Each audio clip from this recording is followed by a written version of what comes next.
We don't water our drinks, just like we don't water our conversation.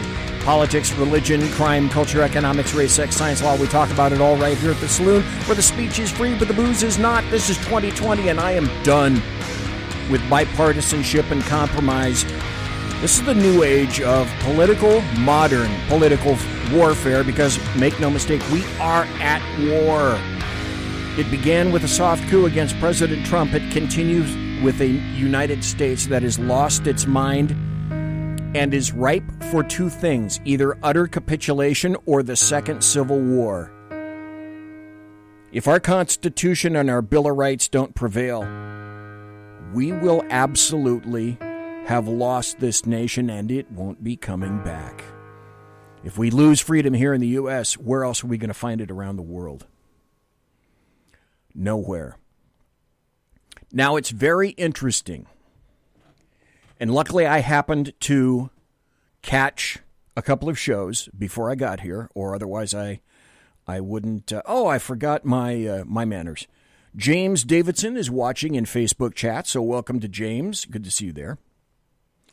And in SHR chat, there's Alaskan, Texas Fred, and Sergeant Booker, so great to see everybody there in the two separate chat rooms, and that's as many as I am sufficiently facile to handle at this time, because I'm here in my 7th decade, and it's all about me. It's not about you. You didn't pay good money to hear me sing. That's the other thing that's cool about this show, is unlike some others now who are moving to paywalls, there is, and there I am guaranteeing you this, there will never be a paywall for this show or SHR Media. I made that decision a long time ago. The co-owners agree with that. No paywall. It's all free. You don't have to look at ads of toe fungus. Okay? God, I hate going to sites that may be good and well written, but you have to look at all these ads about all the crazy shit that comes out of people's ears and toe fungus and inserting carrots up your nose. And God, stop with that crap. Just stop with it, please. Like I said, I watched a couple of shows, and this was BZ's manner of Schadenfreude. And if you don't know what Schadenfreude is, I would recommend that you look it up, because I'm not going to tell you, but this is definitely applicable. Okay, so over the weekend in Chicago, 11 people were killed, and at least 70 people were shot in weekend violence. Dude, come on, it's not even Father's Day. There's no holiday. But apparently it was a highly inspirational Chicago weekend. But some people, I think, apparently appeared to think an insufficient number of bodies had hit the floor, hence Tuesday. So just before I got here in Chicago, here's from Chicago CBS Local. Now, this may have either gone up or gone down. This is the last article that I saw.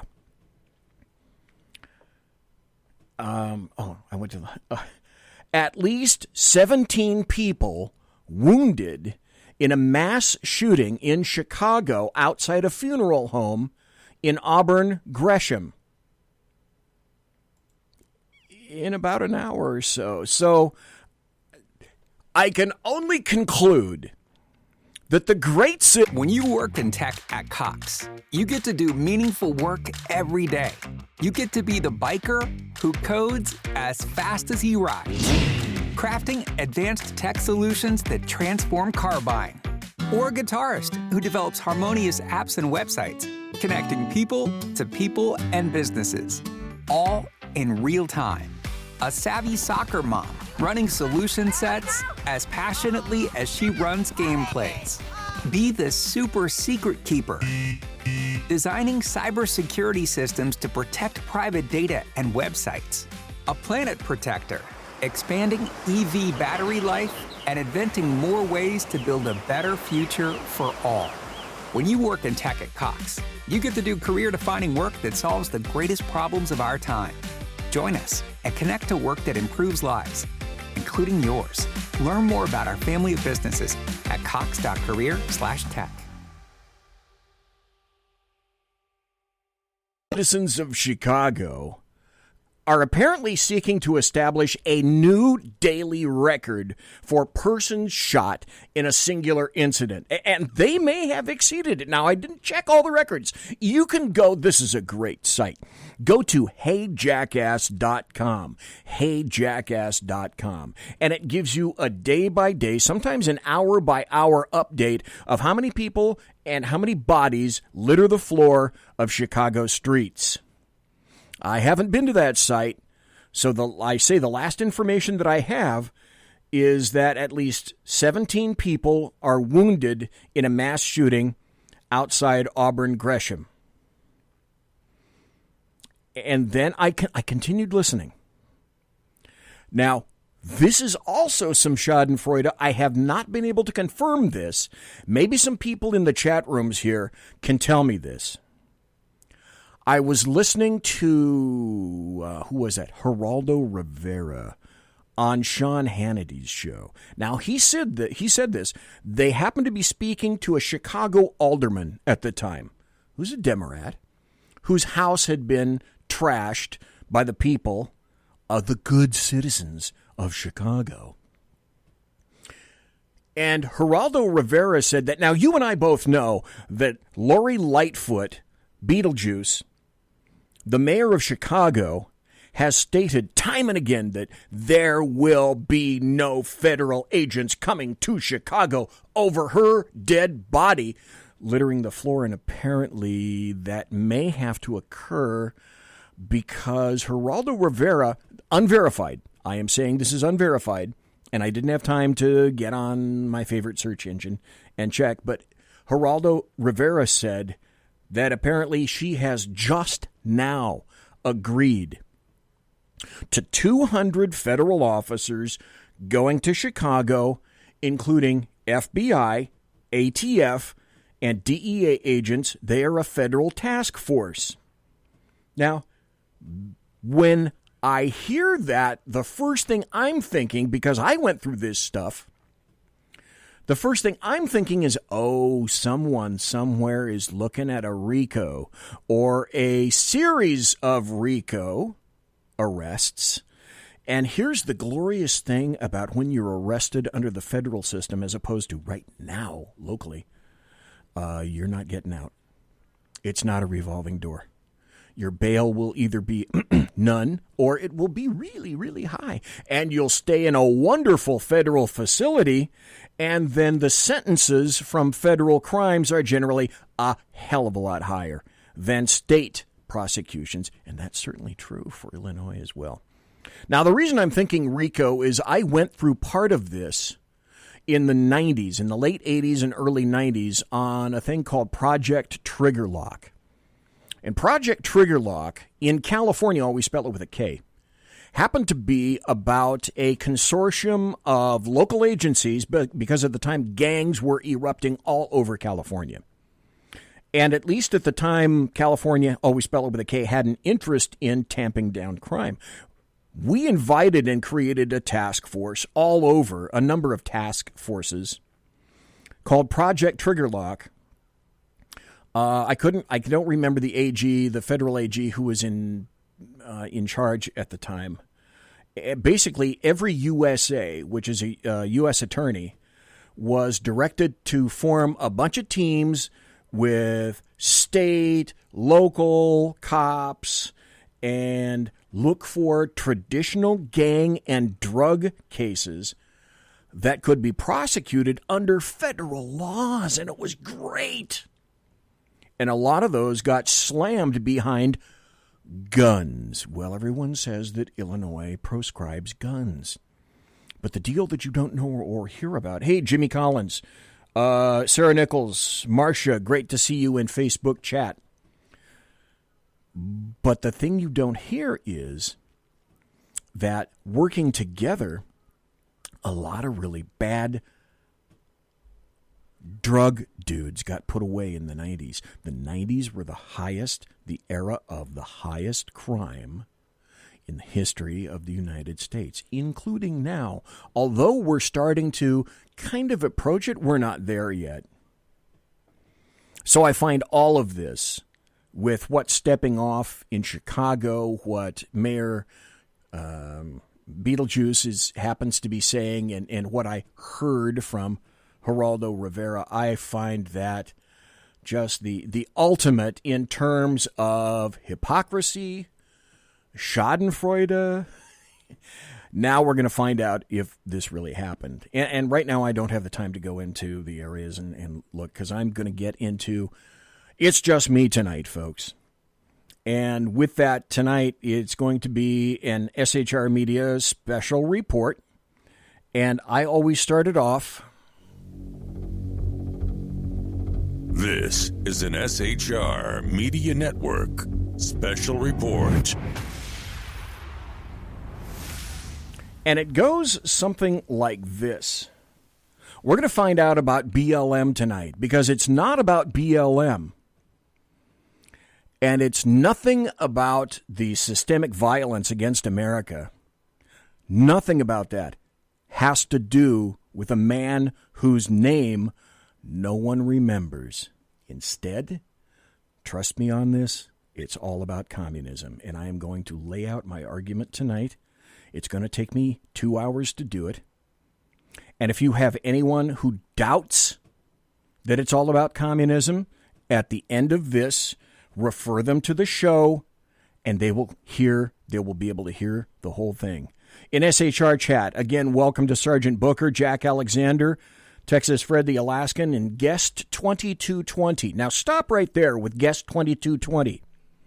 The onus is on me to let everyone know that Guest 2220 is infinitely better than Guest 2219. 2219, Guest 2219 is so yesterday.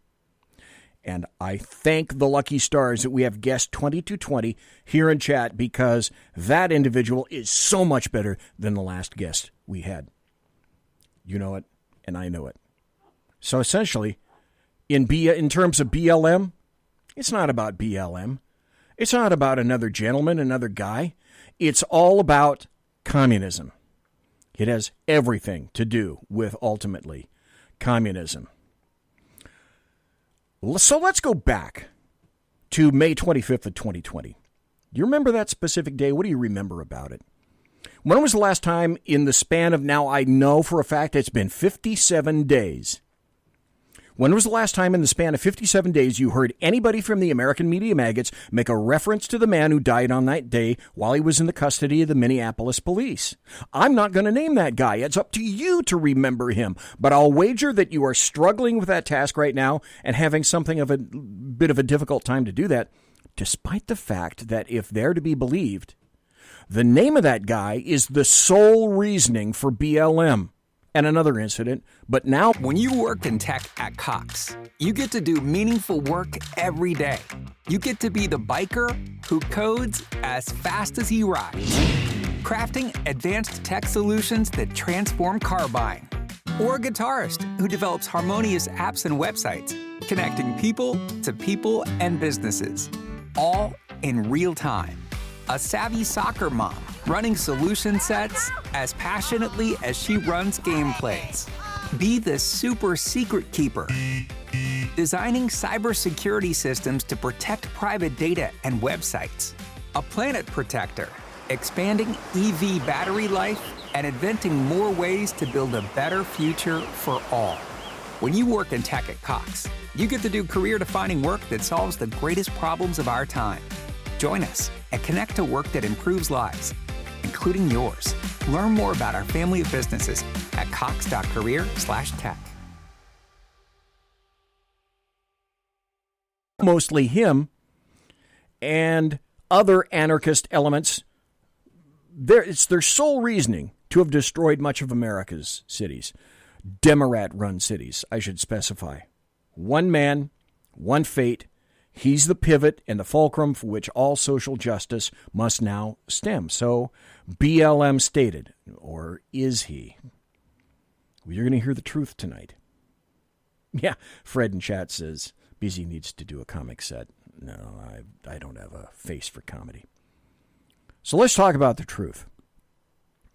Black Lives Matter is an organization that was founded after Trayvon Martin, but it really expanded on the out-and-out lie of hands up, don't shoot. And that was in reference to the deceased felon, Michael Brown, in which he attacked Ferguson police officer Darren Wilson. That was August 9th of 2014.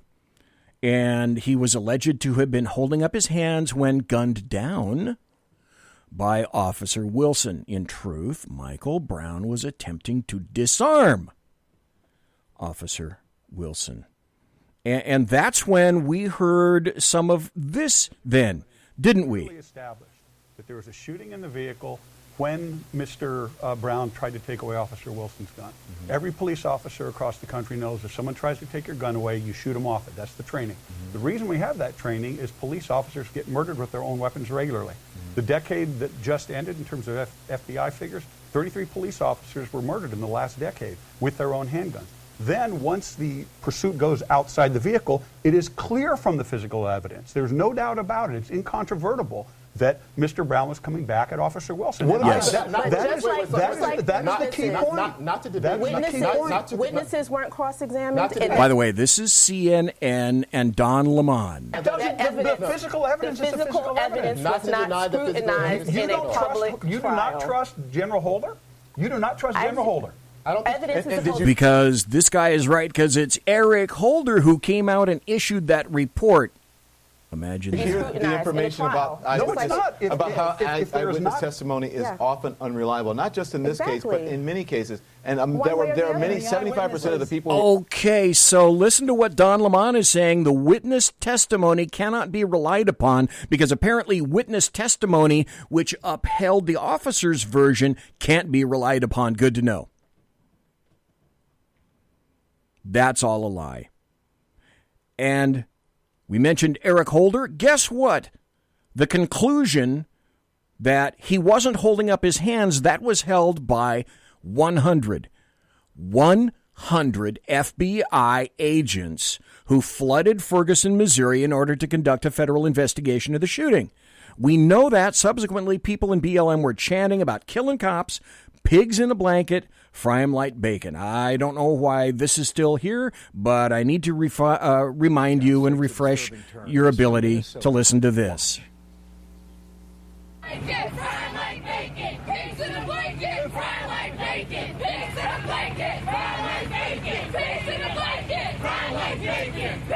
That's BLM. That's your loving BLM.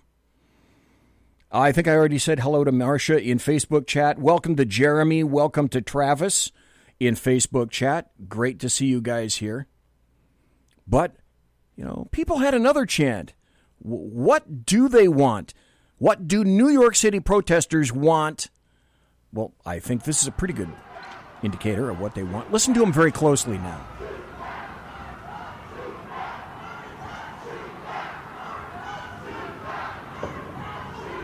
Now they change.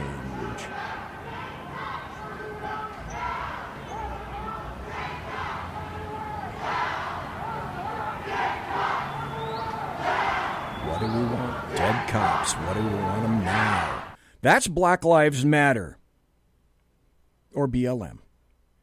And I will tell you now, don't care what anybody else says to me, BLM is a racist organization that favors one race over another. That is the...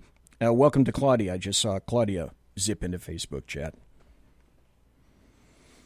When you favor one race over another, that is the very definition of racism. We know this because BLM will not accept that Blue Lives Matter or Hispanic Lives Matter or even, dare we say it, all lives matter. Any number of individuals have been pounded into social paste by BLM and their associates for daring to intimate anything even remotely close to all lives matter because the only mantra acceptable is Black Lives Matter. Only. Period. End of statement. No deviation.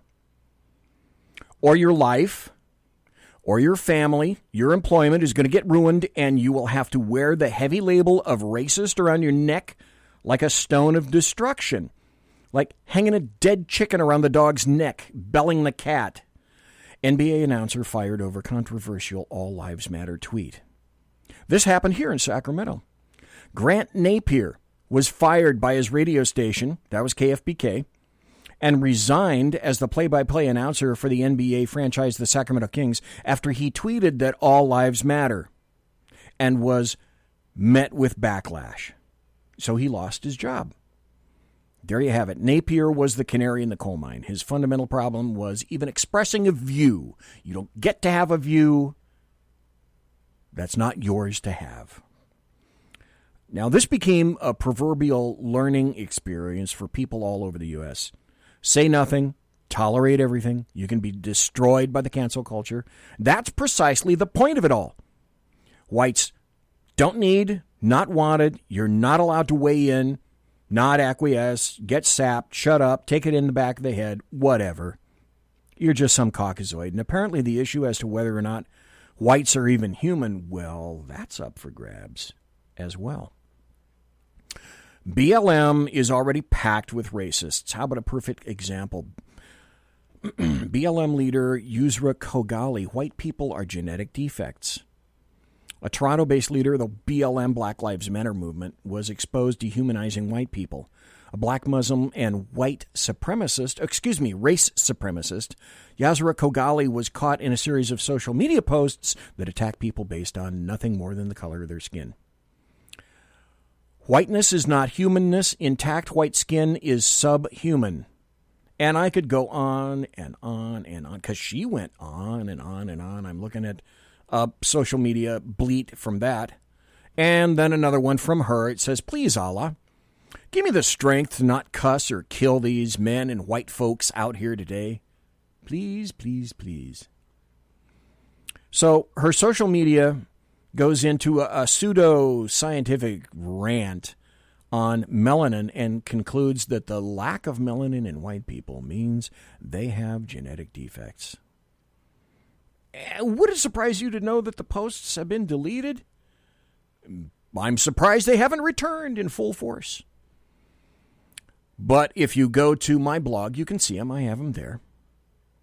And yet, here I am telling you the truth about this post. That's what I'm here to do tonight, tell you the truth.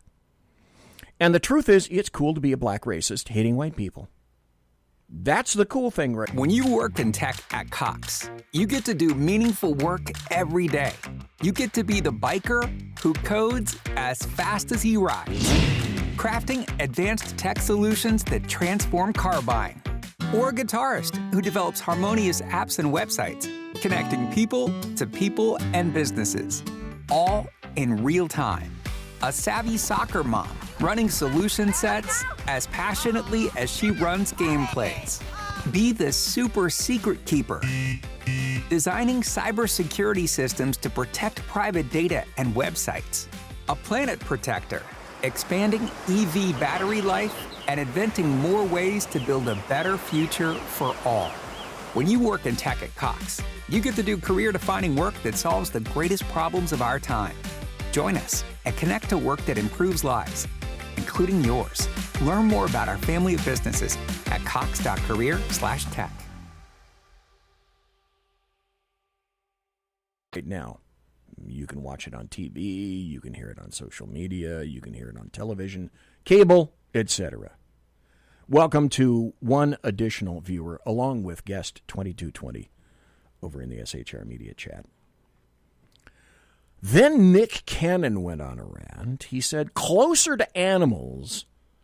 Nick Cannon goes on a racist, anti-Semitic rant, says white people and Jewish people are the true savages. So he's a former America's Got Talent host, Nick Cannon. Not that I really give a fuck about him, but he's here to illustrate my point. Thanks, Nick. He delivered a racist and anti-Semitic rant on a June 30th episode of his podcast, Cannon's Clash.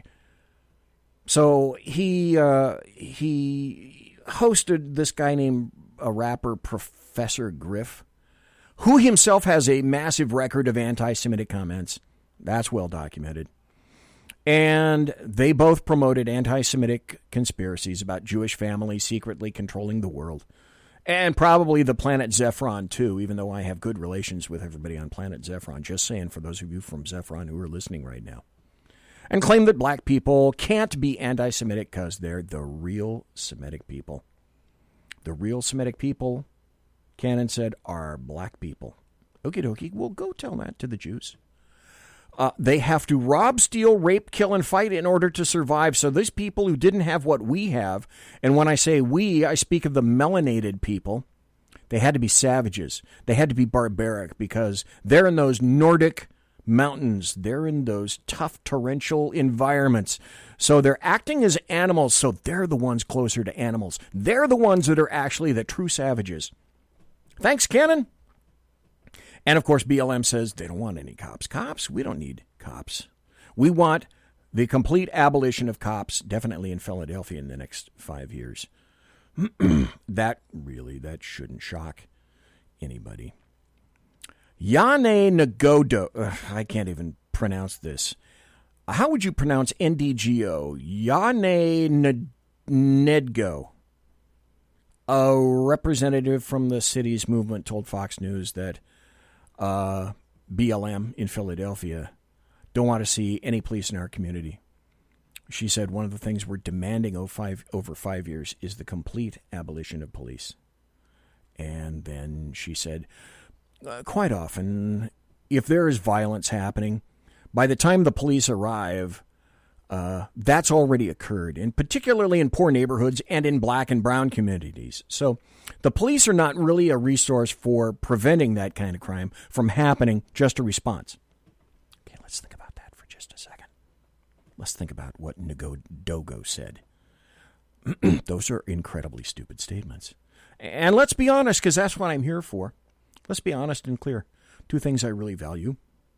First, Dogo demands a rapid response from cops and bemoans their late arrival when violence occurs. Then wants no police. Stupid person. Ndogo demands less crime, but bemoans the fact that police come in and actually try to, do their jobs. Police. Stupid person. So she's acknowledging that violence occurs in the minority communities, but demands that cops not be in the minority communities. Stupid person. Police are not a resource because, Ndogo, you accuse the police of over-policing. Then you don't want them in the community, but you say you want them in the community, but you don't. Stupid person. And yet the biggest threat to blacks, wait for it, is fellow blacks. Wait, if I had a producer, this is what you would hear. The greatest threat to blacks is fellow blacks. What I call now UFAMs, young, urban, fighting age males, UFAM blacks. Cops aren't the biggest threat. White cops aren't the biggest threat. Young, urban, fighting age males, UFAM blacks are the biggest violent threat to other blacks. And, of course, Planned Parenthood, but that's a story for another day. There are not going to be any major commercials or any breaks between the hours at the top and the bottom of the hour. All you're going to hear is a reminder that conservative media done right. You're listening to the SHR Media Network. And here's the funny point that I discovered some time ago. And that's also delineated by the stories that I illustrated for you at the top of the hour. Blacks demand respect, but they don't respect themselves. Blacks demand respect, but don't mind littering their own dead black bodies all over major leftist Democrat-managed urban rat cages.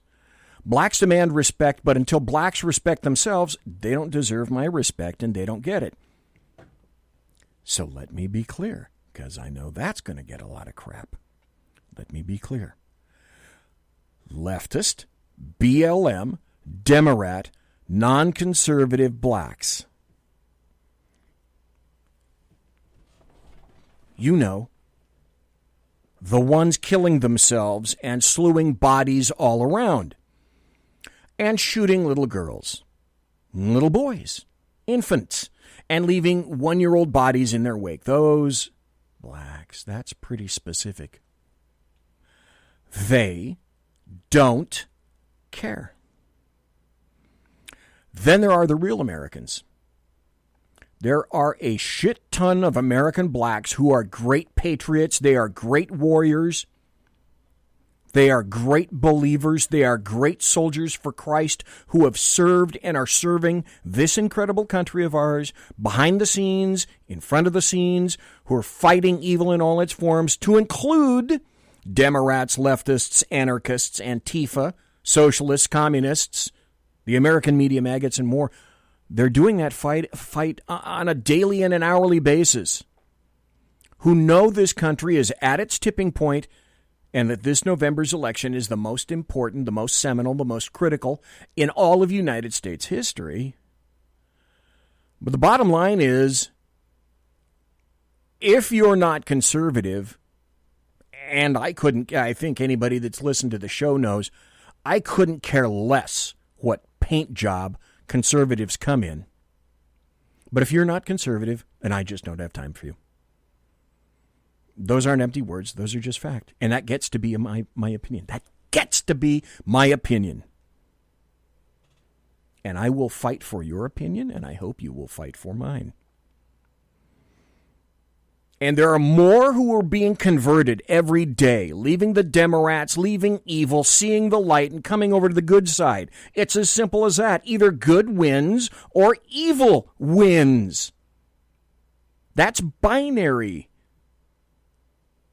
Either those who love this country win, or those who despise this country win.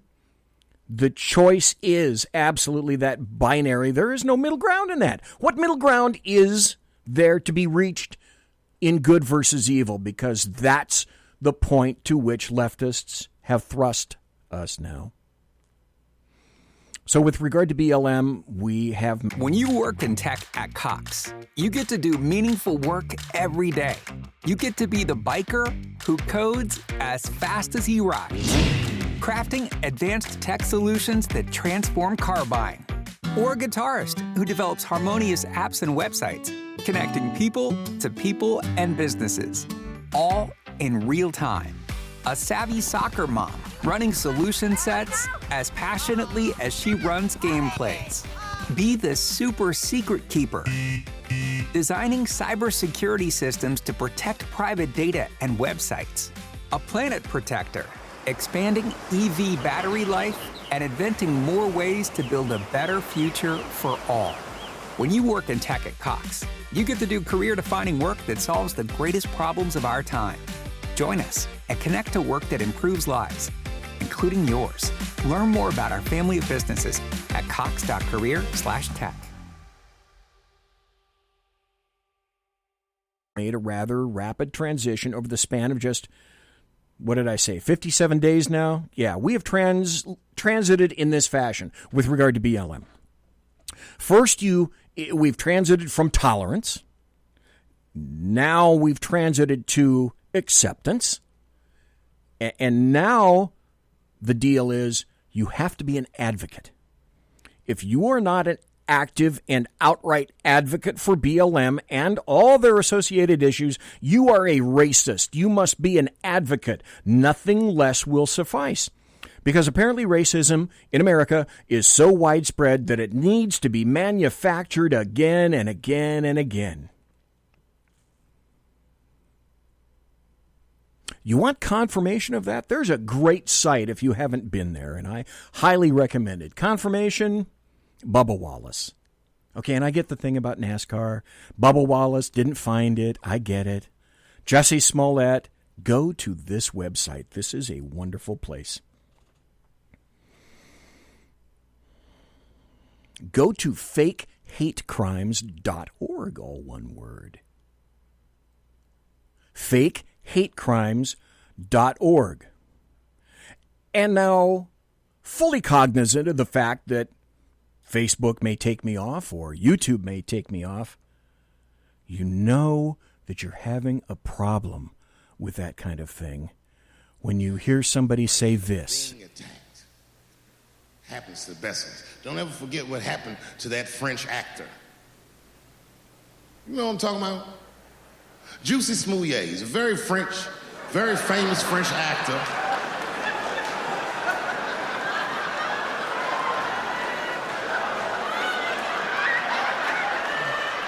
Y'all never heard of Juicy Smouillet? Folks, when you have Dave Chappelle laughing at you, I want to tell you this. Nothing pisses off BLM and leftists more than laughing at them. And if you think Black Lives Matter over anyone else, however, in truth, you are the racist. I continue to say, and will always continue to say for decades, either everybody is equal or nobody is equal. Because we have been told for years the greatest U.S. problem is the issue of economic inequality. So on my site, bloviatingzeppelin.net, go look at the Thomas Sowell video that I've got there. He goes on for 40 minutes, not enough time to play him all here. He talks about economic inequality. And in a word, what he's saying in a much nicer way than it's bullshit. Historically, as now, Democrats are not the friend of American blacks. Malcolm X told us that back in 1963. I found a Malcolm X. Listen to what Malcolm X is in 1983 is telling us back then about white leftists and white liberals. And being a friend, I think, are two different things. I think there are many whites who act friendly toward Negroes. A fox acts friendly toward the lamb. And usually the fox is the one who ends up with the lamb chop on his plate. The wolf doesn't act friendly, and therefore the wolf has more difficulty in getting the lamb chop in his plate. I'd like to point out, though, that... And I say that because it is usually if you study the structure of the Negro community, economically, politically, civically, psychologically, and otherwise, it's controlled by the white liberal, who usually poses as the friend of the Negro, who actually differs from the white conservative in the same way that the fox differs from the wolf. I'm suspicious of whites who join Negroes and always have to be in the lead, who always have to be the head, who always have to be at the top in Negro organizations. Those whites who really have the interest of blacks at heart, let them give some advice to some Negroes and stand on the sideline, but don't join the organization and then get at the head of it and pose as a friend of Negroes.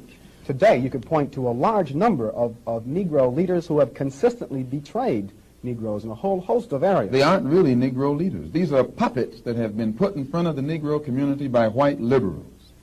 Puppets who have been put in the front of the black community by leftists. These are parrots that have been put in front of the Negro community by white liberals. You can't name me a Negro leader who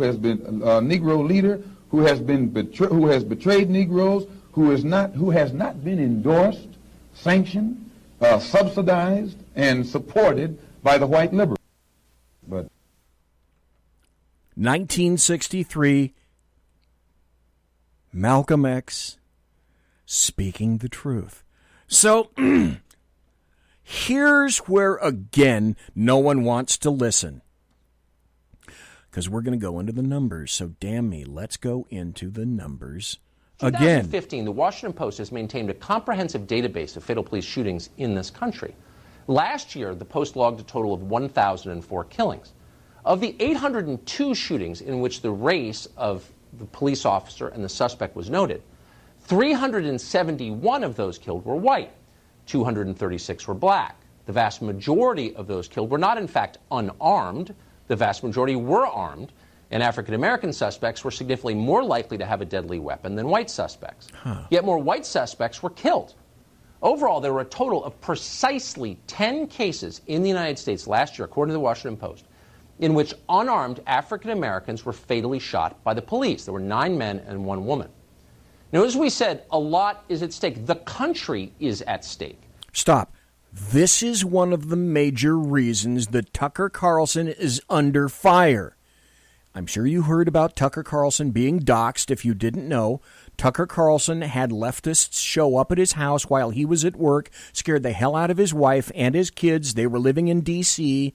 They moved. Now the New York Times is about to dox him again because they don't like his ability to speak his mind, and here he is speaking his mind. But these are facts. We can't address facts. We can't talk about facts. So we want to take the time now to go through these case by case into the specifics. The first was a man called Chinara Feep. He was killed by a Knoxville police officer called Dylan Williams. According to Williams, Feep attacked him, choked him, and then used a taser on him, the suspect on the police officer, before the officer shot him. 5 eyewitnesses corroborated the officer's claim, and the officer was not charged. The second case concerns a man called Marcus McVeigh. He was, by any description, a career criminal from San Angelo, Texas. He'd been convicted of aggravated... You can't say a black individual, a black man, is a career criminal. Another reason that they want to eviscerate Tucker Carlson. Assault on a public servant, and organized criminal activity. At the time he was killed, he was wanted on drug dealing charges. A Texas state trooper pulled him over. McVeigh fled in his car, then he fled on foot into the woods. There he fought with a trooper and was shot and killed. The officer was not charged in that case. Marzua Scott assaulted a shop employee. When a female police officer arrived and ordered the suspect toward her car, he instead charged her and knocked her to the ground. At that point, she shot and killed him. The entire incident was caught on body camera. The officer was not charged. Ryan Twyman was being approached by 2 L.A. County deputies when he backed into one of them with his vehicle. The deputy was caught in the car door. He and his partner opened fire. The deputies were not charged in that case. Melvin Watkins of East Baton Rouge, Louisiana, was shot by a deputy after he allegedly drove his car toward the deputy at high speed. The deputy was not charged. Isaiah Lewis, meanwhile, wasn't just unarmed. He was completely naked. Williams broke into a house and then attacked a police officer. The police tased Williams, but he kept coming at them and attacking. The officer shot him. They were not charged. Atiana Jefferson was shot by a Fort Worth deputy called Aaron Dean. A neighbor had called a non-emergency number after seeing Johnson's door open, thinking something might be wrong. Police arrived. Johnson saw them approach from a window and was holding a gun at the time. According to body camera footage, the officer shot Johnson within seconds. Jefferson, that officer, has been charged with homicide. Christopher Whitfield was shot and killed in a place called Ethel, Louisiana. He had robbed a gas station. Deputy Glenn Sims said his gun discharged accidentally while grappling with Whitfield's. Sims, who is black himself, was not charged in that killing. Kevin Mason was shot by police during a multi-hour standoff. While Mason turned out not to have a gun, Mason claimed to have a gun, claimed to be armed, and vowed to kill police with it. They believed him. Mason had been in a shootout with police years before. And finally, the 10th case concerns Gregory Griffin. He was shot during a car chase. An officer called Giovanni Crespo claimed he saw someone pointing a gun at him. Later, a gun was in fact found inside the vehicle, and yet Officer Crespo was charged anyway with aggravated manslaughter. Those are the facts. That is the entire list from 2019. But wait, I have more. In 2019, there were more than 10 million arrests in the United States. Of those 10 million plus arrests, 1,004 ended in the suspect being fatally shot. Most were armed. Of the 1,004 who were fatally shot, 41 were unarmed. Of the 41 unarmed suspects who were shot, 9 were black. Listen to what Tucker was just saying. 19 were white, and the other 13 were Hispanic, Asian, etc. In 2019, 89 police officers were shot and killed in the line of duty. A black man is more likely to be killed by lightning in the United States of America than by a police officer. That's a fact. Facts that the left doesn't want you to know. According to the FBI UCR, that's the Uniform Crime Reporting, there were 1,186,742 incidents of violent crime in 2018, and of them, 14,123 were homicide victims. Blacks comprised 54.9% of all homicide offenders, compared to 42.4% for whites. Blacks are 13.4% of the U.S. population, yet they accounted for more than half of all homicides. Facts. Where did I get these? Yeah, where Tucker Carlson recommended the Washington Post and FBI statistics. According to the FBI's National Incident-Based Reporting System, 61.5% of all offenders were male, and according to the FBI UCR for 2018, 87.7% of murder offenders were male. That means approximately 6% black males of the population committed approximately 50% of the murders. Stop. I'll repeat that in case you didn't grok the concept. That means approximately 6% black males, that's 6% consisting of black males of the population, committed approximately 50% of the murders, but no one can talk about that. Well, homicide isn't the only crime where the black population offends at higher rates. According to the FBI UCR, of 7,710,000 arrests reported in 2018, blacks comprised 27.4%. Approximately 28.6% of people arrested for rape were black. 54.2% of robbery arrests, 33.7% of aggravated assault arrests, 29.4% of burglary arrests, and 30% of arrests for larceny theft. Black arrest rates for violent crimes are also correlated with victim descriptions of offender races. Higher crime rates within the black population increases contact with police and therefore the chance of police shootings within that community. What does this guy know? And then there's the problem of death. If we're going to argue logically, the argument got to hold up on both sides. All the killing in our community ain't coming from white people.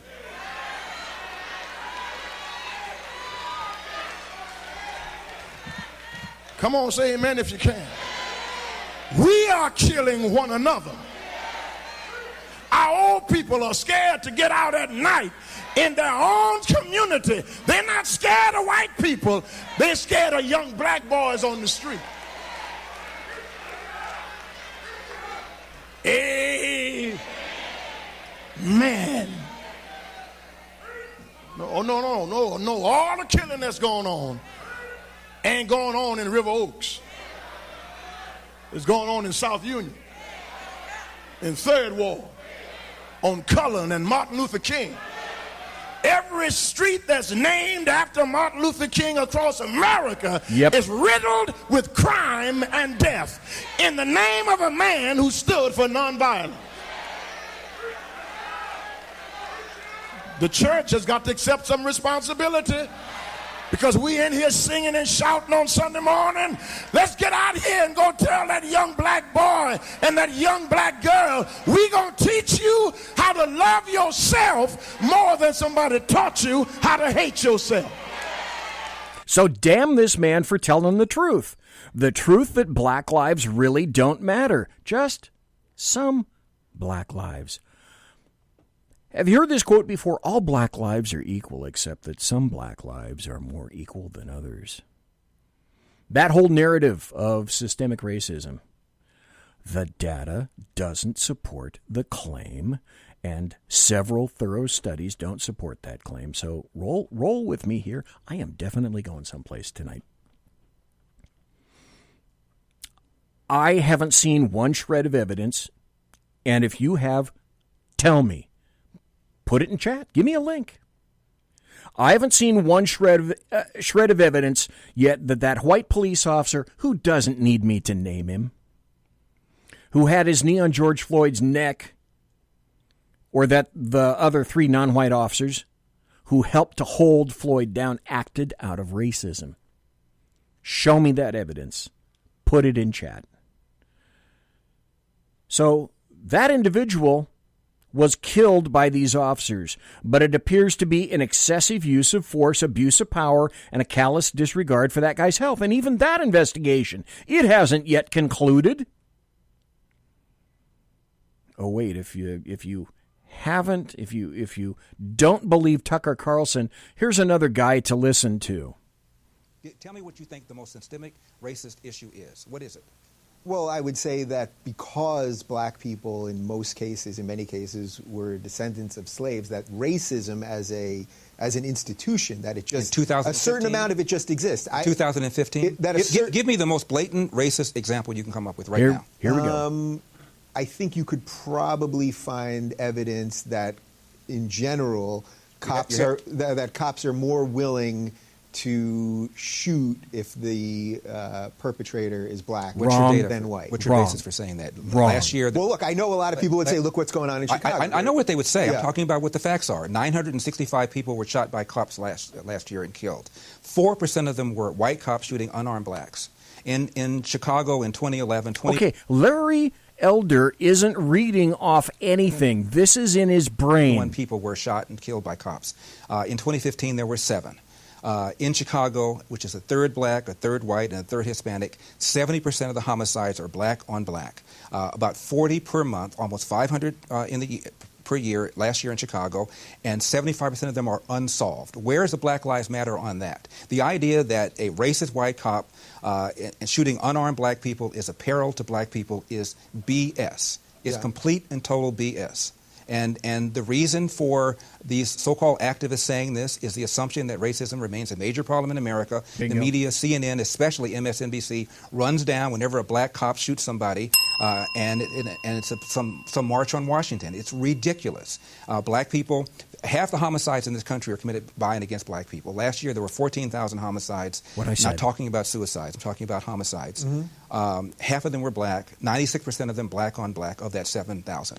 Where's the Black Lives Matter people on that? So there's where you would say that this is purely because of social justice. This is purely because they want ultimately for people to be angry enough to just keep voting Democrat. That's right. And where's the evidence of the lack of social justice? When a black suspect is killed by a cop, believe me, the media is on it. People are watching it, and justice will, for the most part, occur. And white officers have gone to prison and been convicted. And if convicted, they should. In Baltimore, where Freddie Gray was killed, Freddie Gray died in a van. I shouldn't say was killed. Died in a van. Yeah. You have a city that's 45% black. City council is 100% Democrat. The majority of city council is black. The top cop at the time was black. The number 2 cop was black. The majority of the command staff is black. The mayor is black. The AG is black. And yet here we are talking about racism. I mean, it's absurd. Yeah. It's absurd. So it's funny. I find myself caught in between this a little bit as a liberal, where I want to always try to defend the others. Wait. Do you see how he changed his tune? Now, do you think... I can't think of this guy's last name, Dave something or other. Do you think he would have changed his tune had there been a white guy sitting in that seat instead of Larry Elder? And even his worst nightmare, a sharp black guy like Larry Elder who has stats and figures right off the top of his head. Now, he's starting to come around a little bit. So in this case, the other being black people, I'm always sympathetic to that.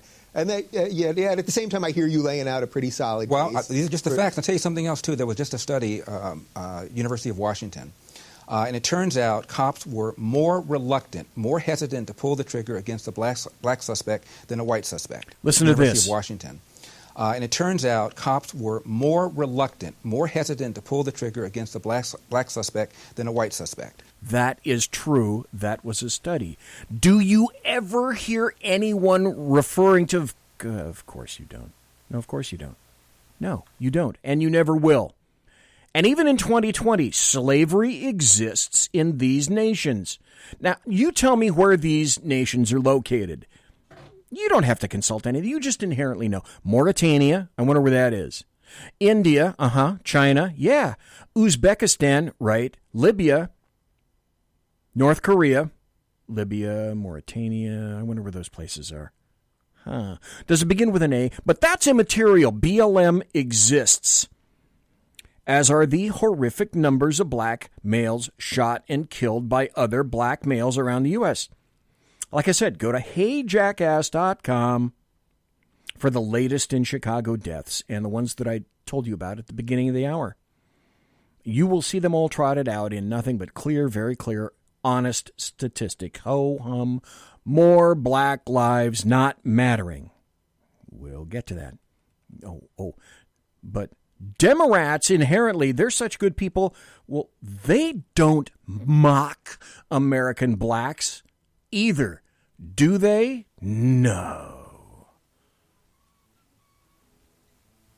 This is what organizing looks like. That's right. This is what building power looks like. This is what changing the country looks like. AOC. I don't feel no ways tired. Nope. I come too far from where I started from. Nobody told me that the road would be easy.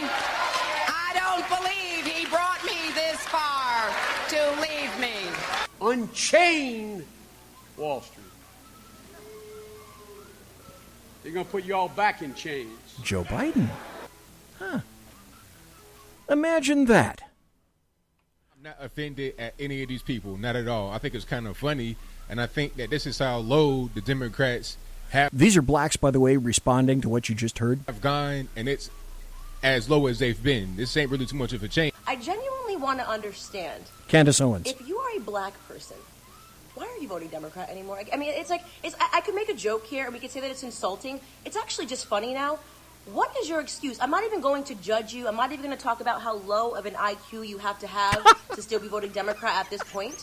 That they literally cannot have a single serious discussion with black Americans. They're just trying to relate by offering us hot sauce. That was Hillary Clinton. And now we have AOC, who's launched the hashtag Blaccent movement.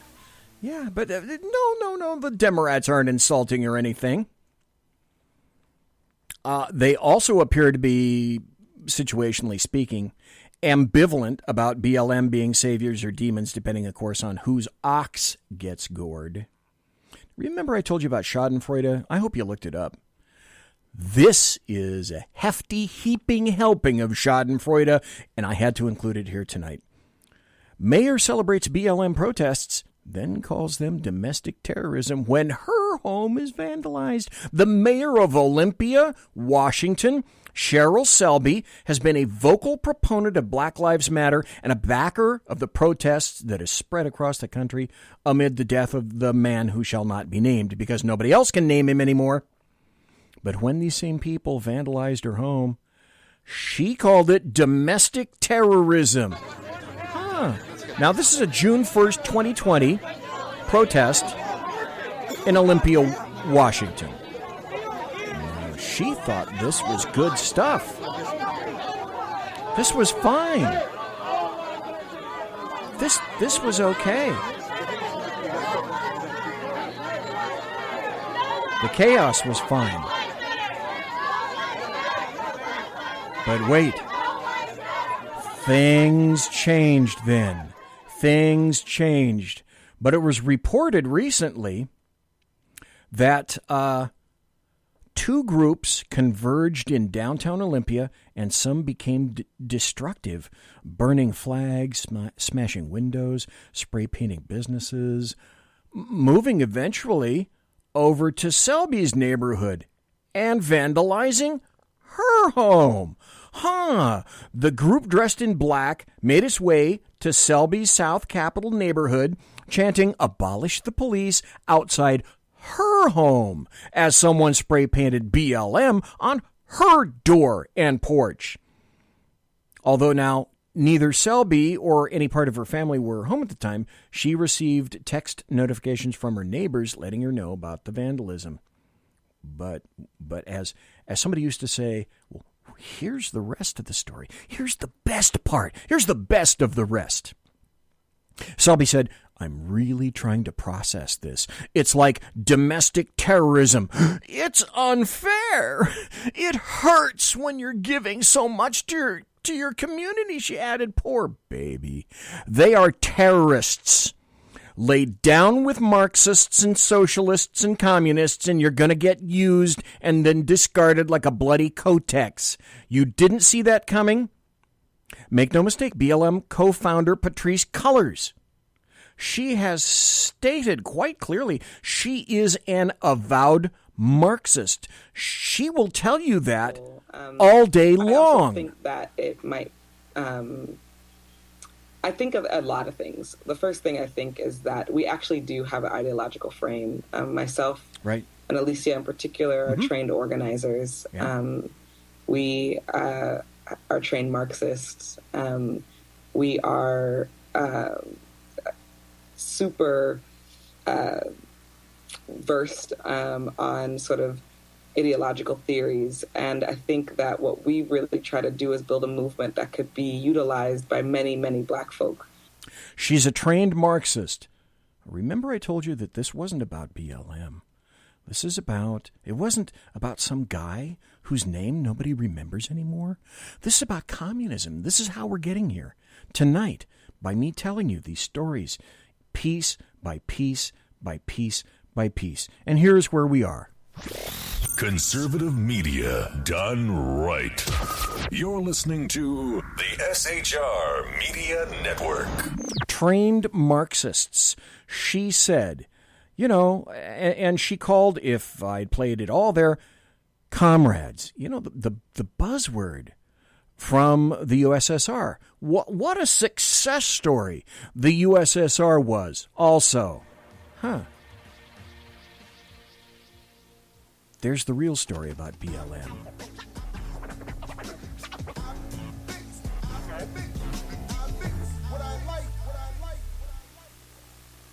What's up, world, and welcome to another edition of I Mix What I Like here at the Real News Network. I'm Jared Ball in Baltimore. After the 2012 killing of Trayvon Martin, 3 black women, Alicia Garza, Opal Tometi, and our guest this segment, Patrisse Cullors, formed what has since become the global phenomenon of Black Lives Matter. Patrisse Cullors is an artist, organizer, and a freedom fighter. She is also founder of Dignity and Power Now, and she has worked tirelessly promoting law enforcement accountability and continues to as my main man, Peace Justice Universal, a.k.a. DJ U-Rock, a.k.a. Pedro used to say, upset the setup. Patrisse Cullors, welcome to the show. Thank you for joining us. Thanks for having me.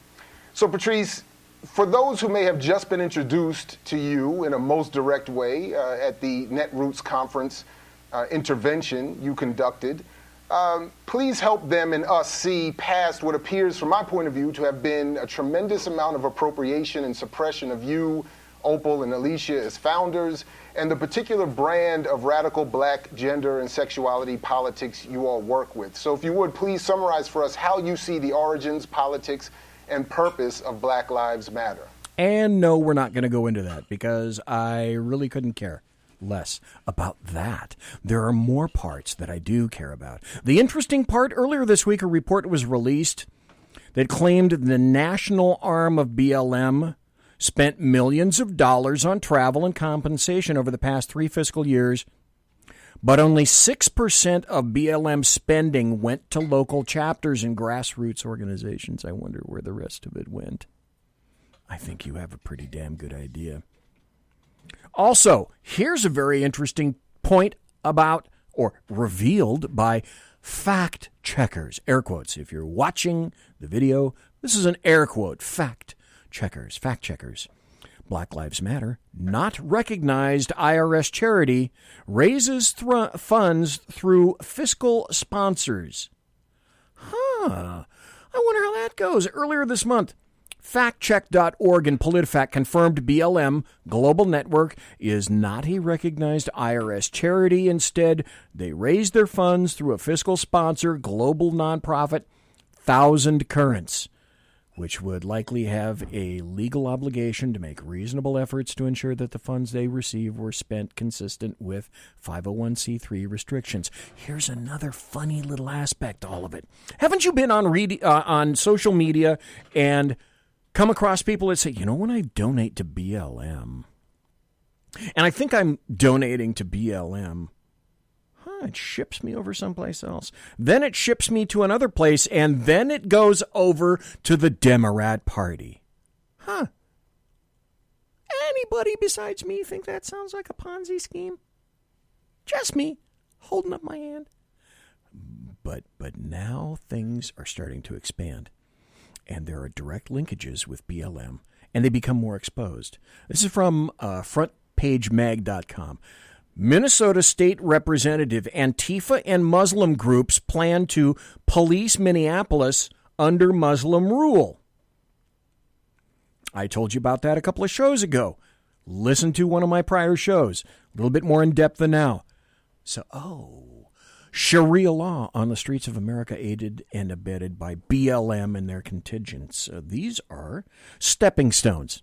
Think stepping stones on the way to an ultimate goal. If you listen really carefully, BLM and their linkages are telling you exactly what they want.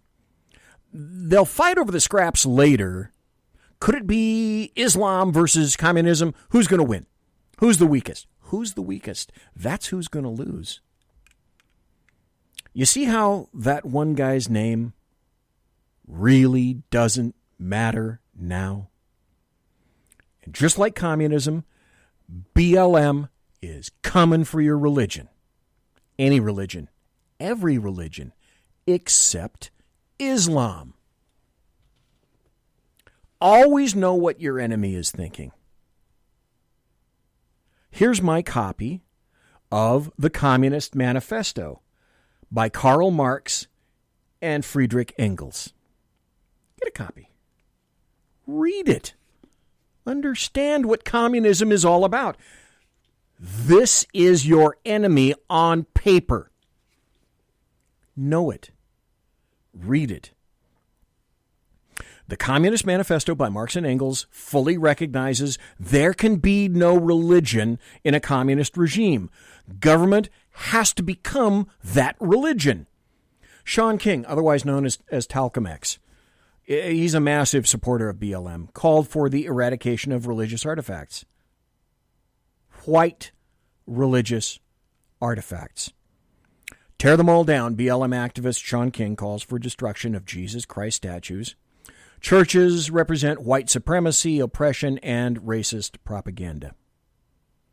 And again, in the Bible, Sean King says, when the family of Jesus wanted to hide and blend in, guess where they went? Egypt, not Denmark.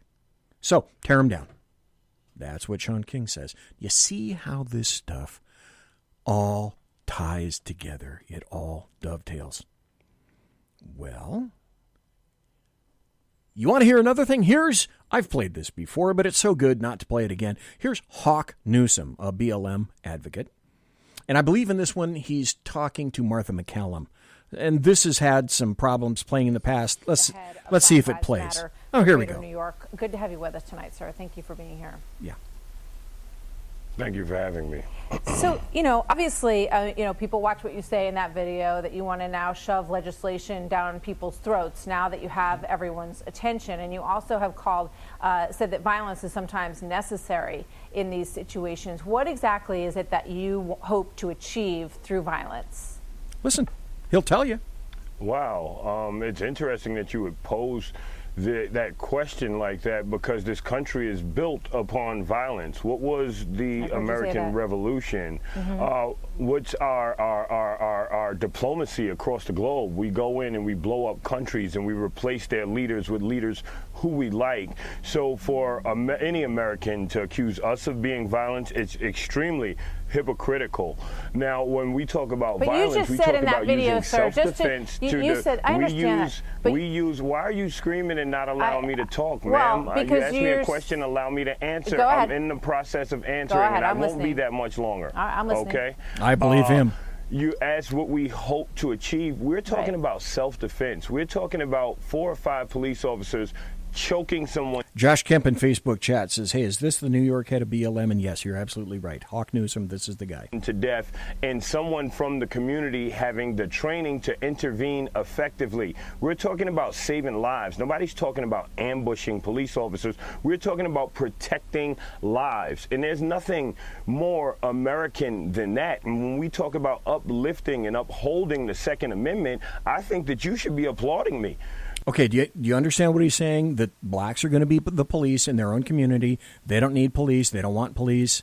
Please make sure you understand that concept. Seeing as though you guys are huge supporters of the Second Amendment, but it seems to be the hypocrisy of America that when black people start talking about arming themselves and defending themselves. The talk is violence. But when white people grab assault rifles and go to our nation's, their state's capitals, it's all good. All right. Oh, like BLM went to Stony Mountain, like that, Hawk Newsom. Oh, because that never happens. First of all, I've never talked about my stance on the Second Amendment. That's my. I'm not criticizing you or praising you. You don't support the Second Amendment? You don't support the Second Amendment? That's not my role here to talk about my opinion. I'm asking you a question. Do you support the Second Amendment? The Second Amendment is part of our Constitution. Do you support the Second Amendment, yes or no? A lot of your viewers would like to know if you support the Second Amendment. That's fine. But that's not why we're here. And the only reason that I posed that first question to you the way that I did was that I watched you, talking on a bunch of different interviews today. And you said, burn it down. You said... Okay, now we're coming to the crux of the biscuit. Jeremy Hansen, who has a great show. He'll be back very soon in a new studio. I love your microphone. I don't know what it is, but I love your microphone. It's a blue something or other. I didn't get the model. Anyway, Jeremy Hansen says he'd like to have Hawk Newsom on his show, but he's not going to answer him. I wonder why, Jeremy. Burn it down. It's time. So that makes me think that you want to burn it down. I said if this country doesn't give us what we want, then we will burn down this system and replace it. If this country doesn't give us what we want, we're going to burn it down. And behind whose philosophy would that be? That's why you're here tonight listening to me. Who's funding Black Lives Matter?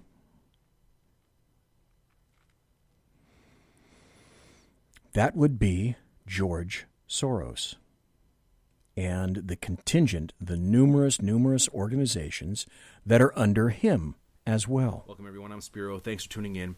Black Lives Matter has been dominating the headlines for weeks, and there's been a lot of speculation regarding the funding of this organization, with many fingers quick to point at George Soros. So the million-dollar question, did Soros fund Black Lives Matter? Yes, he absolutely did. Oh, yeah. And I'll get to more of that in a minute. But George Soros is not the only source of funding for Black Lives Matter. In fact, Soros and his funding is just another spoke in the wheel of a massive, well-financed, politically motivated campaign with the desired goal to transform this current system of control and destroy it, basically, and out of the ashes of that, build a new system of control. This certainly sounds like a reoccurring theme right now. Very similar to what we've been hearing from the United Nations, the World Economic Forum, the central banks, and governments from around the world. And it's also the Cloward-Piven effect. Go look up the Cloward-Piven effect. Cloward, I think it was George Cloward and Francis Fox Piven, two massive leftists in the 60s. Cloward, C-L-O-W-A-R-D, Piven, P-I-V-E-N, the Cloward-Piven effect.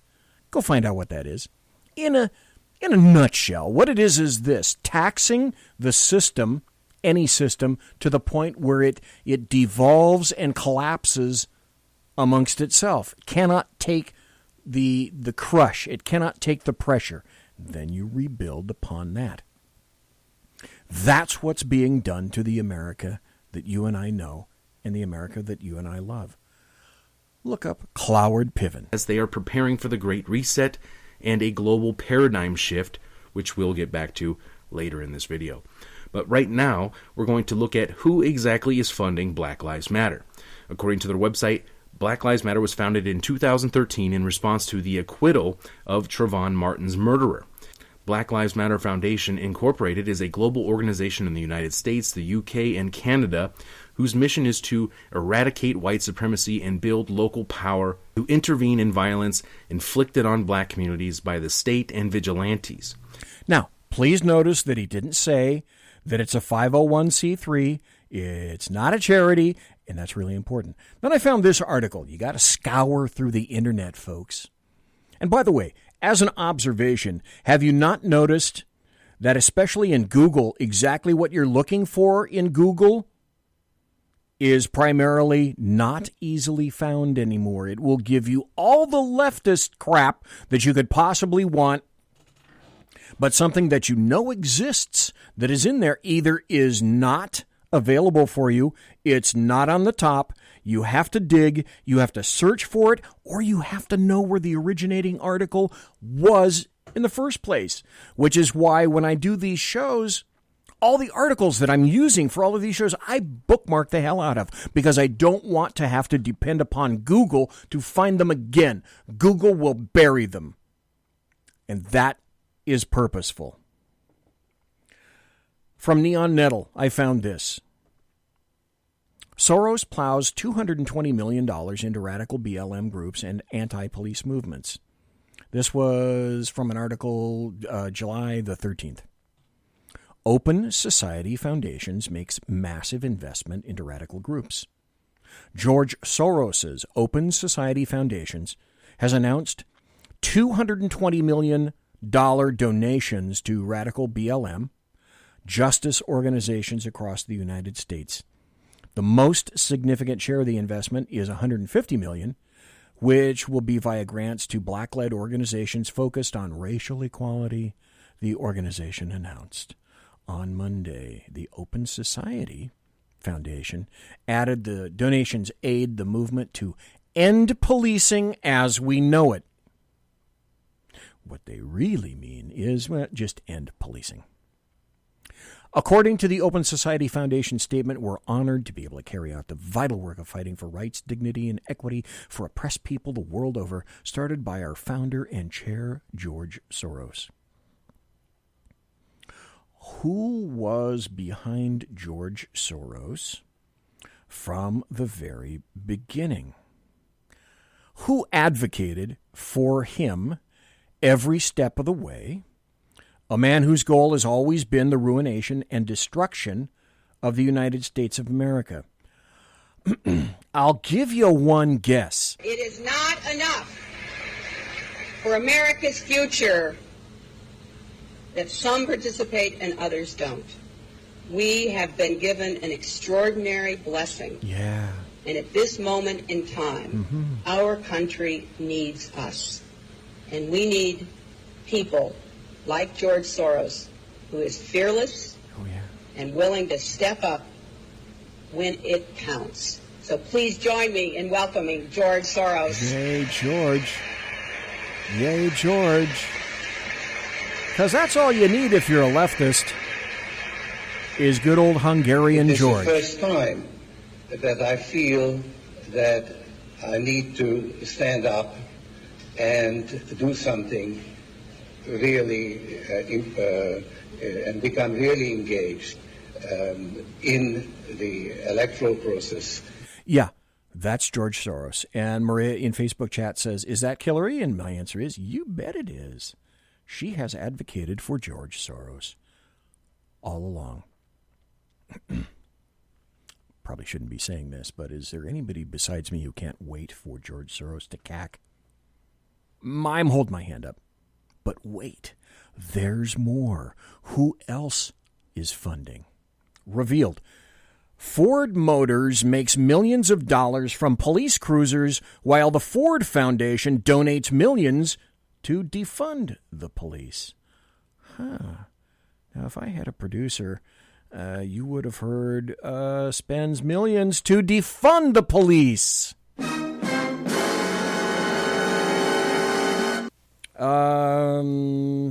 But that's not what you heard because I don't have a producer. Ford Motors built America's first police cruiser in 1950. The company now holds 65% of that market share, by the way, in their Ford Explorer and a couple of other vehicles, Expeditions, etc. In New York City, though, the Ford Foundation is taking part in the Defund the Police movement on its website. For the first time since 1976, a member of the Ford Motors dynasty sits on that board of foundation. Henry Sonny Ford joined the Ford Foundation's Board of Trustees in February 2019 to help drive its racial justice agenda.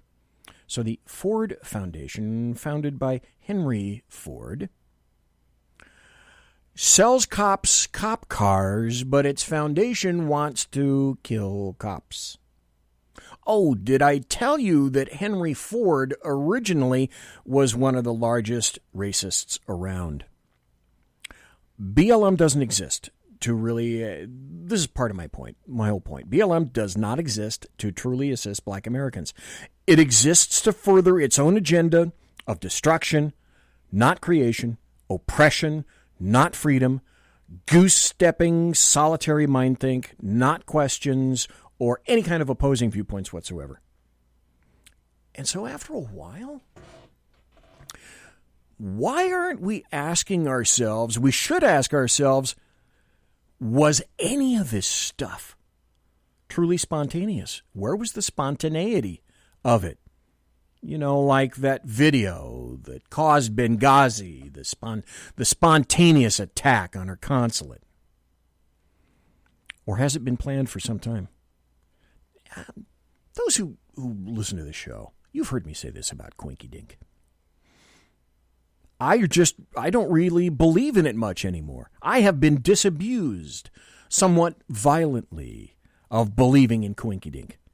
Further, is it just about BLM? About a guy whose name really doesn't trip off the tongue of anybody anymore? After 57 days. So what else?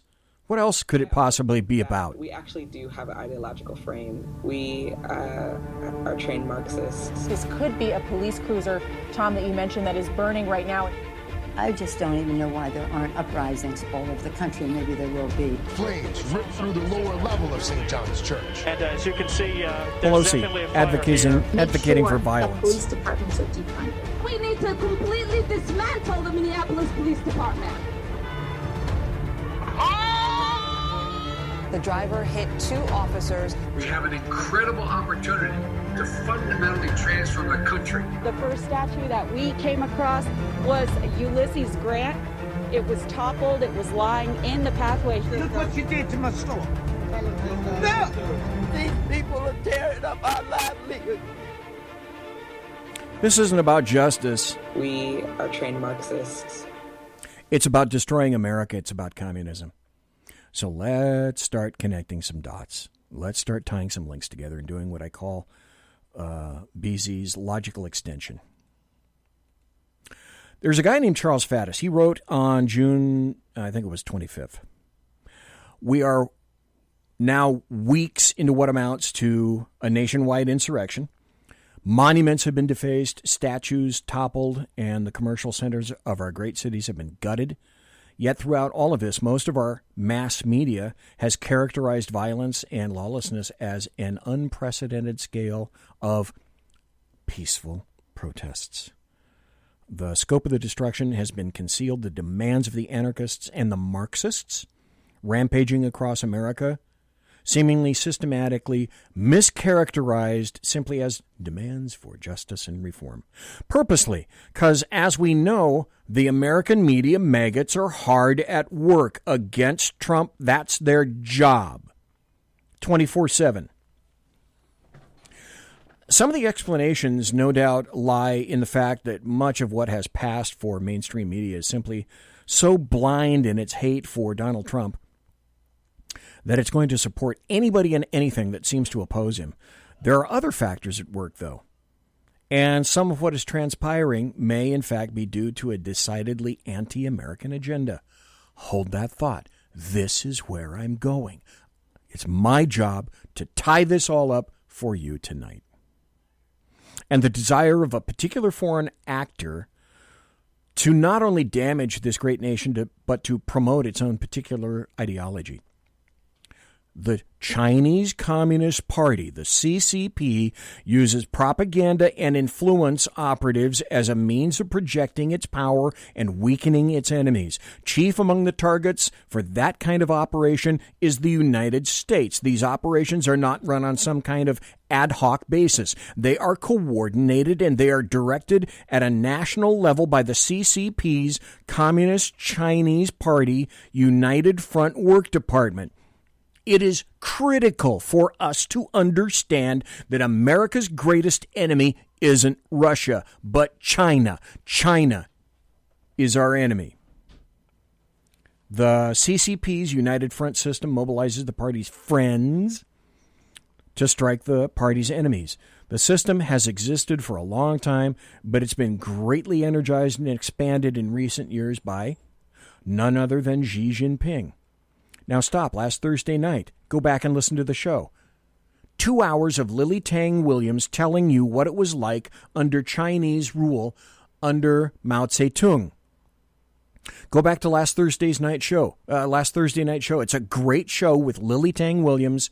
She lived under communism. Hers was a cautionary tale about what is coming here. It operates freely and openly inside foreign political parties, colleges, corporations, all with the goal of promoting the party's interests. The Communist Chinese. The express goals of the United Front system include undermining social cohesion, exacerbating racial tensions, and influencing politics. You've heard of these, but I'll mention these again. Confucius Institutes. Offices known as Confucius Institutes on dozens of U.S. campuses have long-standing informal ties with the United Front Work Department. There are 81 institutions like that in the United States. No one cares. The express purpose of those institutes is to shape American attitudes towards the CCP and communisms. The institutes are staffed by Chinese nationals. Their purpose within the United Front system is to feed American students and faculty members positive images of communism and the Chinese Communist Party. The students, whose minds are shaped then obviously, go on to careers not only in academia but all throughout America, including the media as well. Let's bottom line this. The CCP owns the Communist Chinese Party, owns vast interests in the America media maggots. You want to be staggered by the depths of the betrayal? I have an example right here. The New York Times. Carlos Slim is a Mexican billionaire. He owns 17.4% of the company, New York Times, and votes for 1/3 of the board. Carlos Slim from Mexico has massive business dealings with Chinese companies tied to the CCP. Among those ties is Huawei, which is currently subject to U.S. sanctions for espionage and actions detrimental to American national security. The New York Times is in the tank. The Washington Post. In 2013, American CEO and billionaire Jeff Bezos purchased the Washington Post for $250 million. Bezos has direct and massive ties to the Chinese market, which is controlled by the CCP, Chinese Communist Party. The production of Amazon's most particularly popular products, like the Echo and the Kindle, takes place almost exclusively in Chinese factories, where they use slave labor, Nike. So when you purchase a Washington Post subscription, it comes with an advertising supplement called China Watch. This supplement is supplied courtesy of China Daily, a Chinese state-run media outlet, Washington Post. How about CNN? The company is owned by and run by Warner Media. That has significant financial and organizational ties to the Chinese Communist Party. Warner Media is invested in China Media Capital, CMC. It's a media company overseen by the Chinese Communist Party. CNN, via its president, Jeff Zucker, is involved with NBA broadcasts into China and effects and efforts to expand NBA programming in China. MSNBC and NBC. Remember all this stuff. Remember who writes what about China. MSNBC and NBC. Both MSNBC and NBC News are operated by NBC Universal. It's a company with a huge financial tie to the Chinese Communist Party. NBC is in partnership with China's state-run media organization. Xinhua has been identified by the U.S. State Department as a foreign mission, meaning it is completely an arm of the Chinese Communist Party and does not function as an independent news outlet. NBC's Universal's Oriental DreamWorks is fully owned by a Chinese investment group. How about ABC? Walt Disney and ESPN are both owned by ABC. Both companies have large investments in the Chinese economy. In 2019, when the NBA refused to denounce Chinese actions in Hong Kong, ESPN's senior news director instructed the network staff to avoid discussing Chinese politics or matters related to Hong Kong. Do you think any of these outlets can be fair? Bloomberg. Both former New York City Mayor Michael Bloomberg and his company Bloomberg LP are heavily invested in China. Bloomberg LP sells terminals to the website in the Chinese market and helps finance Chinese companies by sending billions of dollars from U.S. investors to the Chinese bond market. Bloomberg LP supports 364 Chinese firms. Of these, 159 are owned by the Chinese Communist Party. In 2014, Bloomberg killed an investigation into the finances of the Chinese Communist Party elite. When the story was ready for publication, editor-in-chief Michael Winkler crushed it, saying, it is for sure going to, invite the Communist Party to, completely shut us down and kick us out of the country. So I just don't see that as a story that's justified. So you heard it here first. ABC in the tank for the Chi-Coms. Bloomberg in the tank for the Chi-Coms. MSNBC and NBC in the tank for the Chi-Coms. CNN in the tank for the Chi-Coms. New York Times in the tank for the Chi-Coms. Starting to see the links now? Also, one of the co-founders... I went beyond, so I want to remind everybody what you're listening to right here, okay?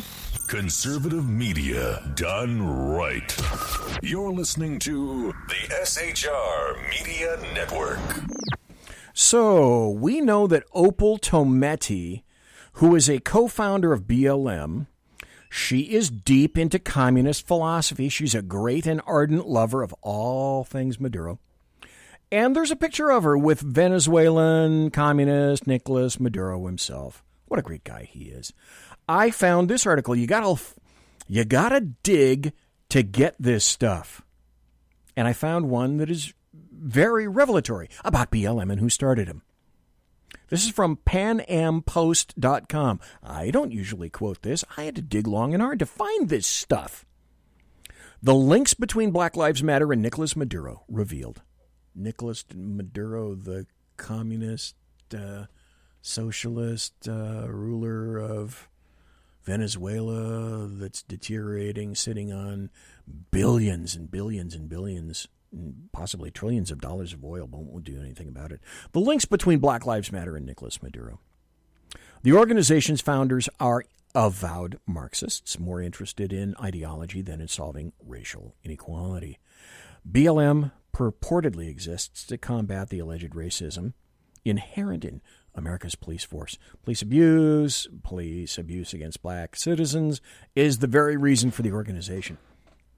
Yet, at the Pan Am Post, they found that while BLM claimed to oppose police abuse and racism around the world, the organization is simultaneously it's a great supporter of some of the world's most brutal and repressive dictators. In particular, the founders of BLM have been really good and staunch supporters of allies of Venezuelan dictator Nicolas Maduro and, the Castro regime in Cuba. So, Opal Tometi, take it away, okay?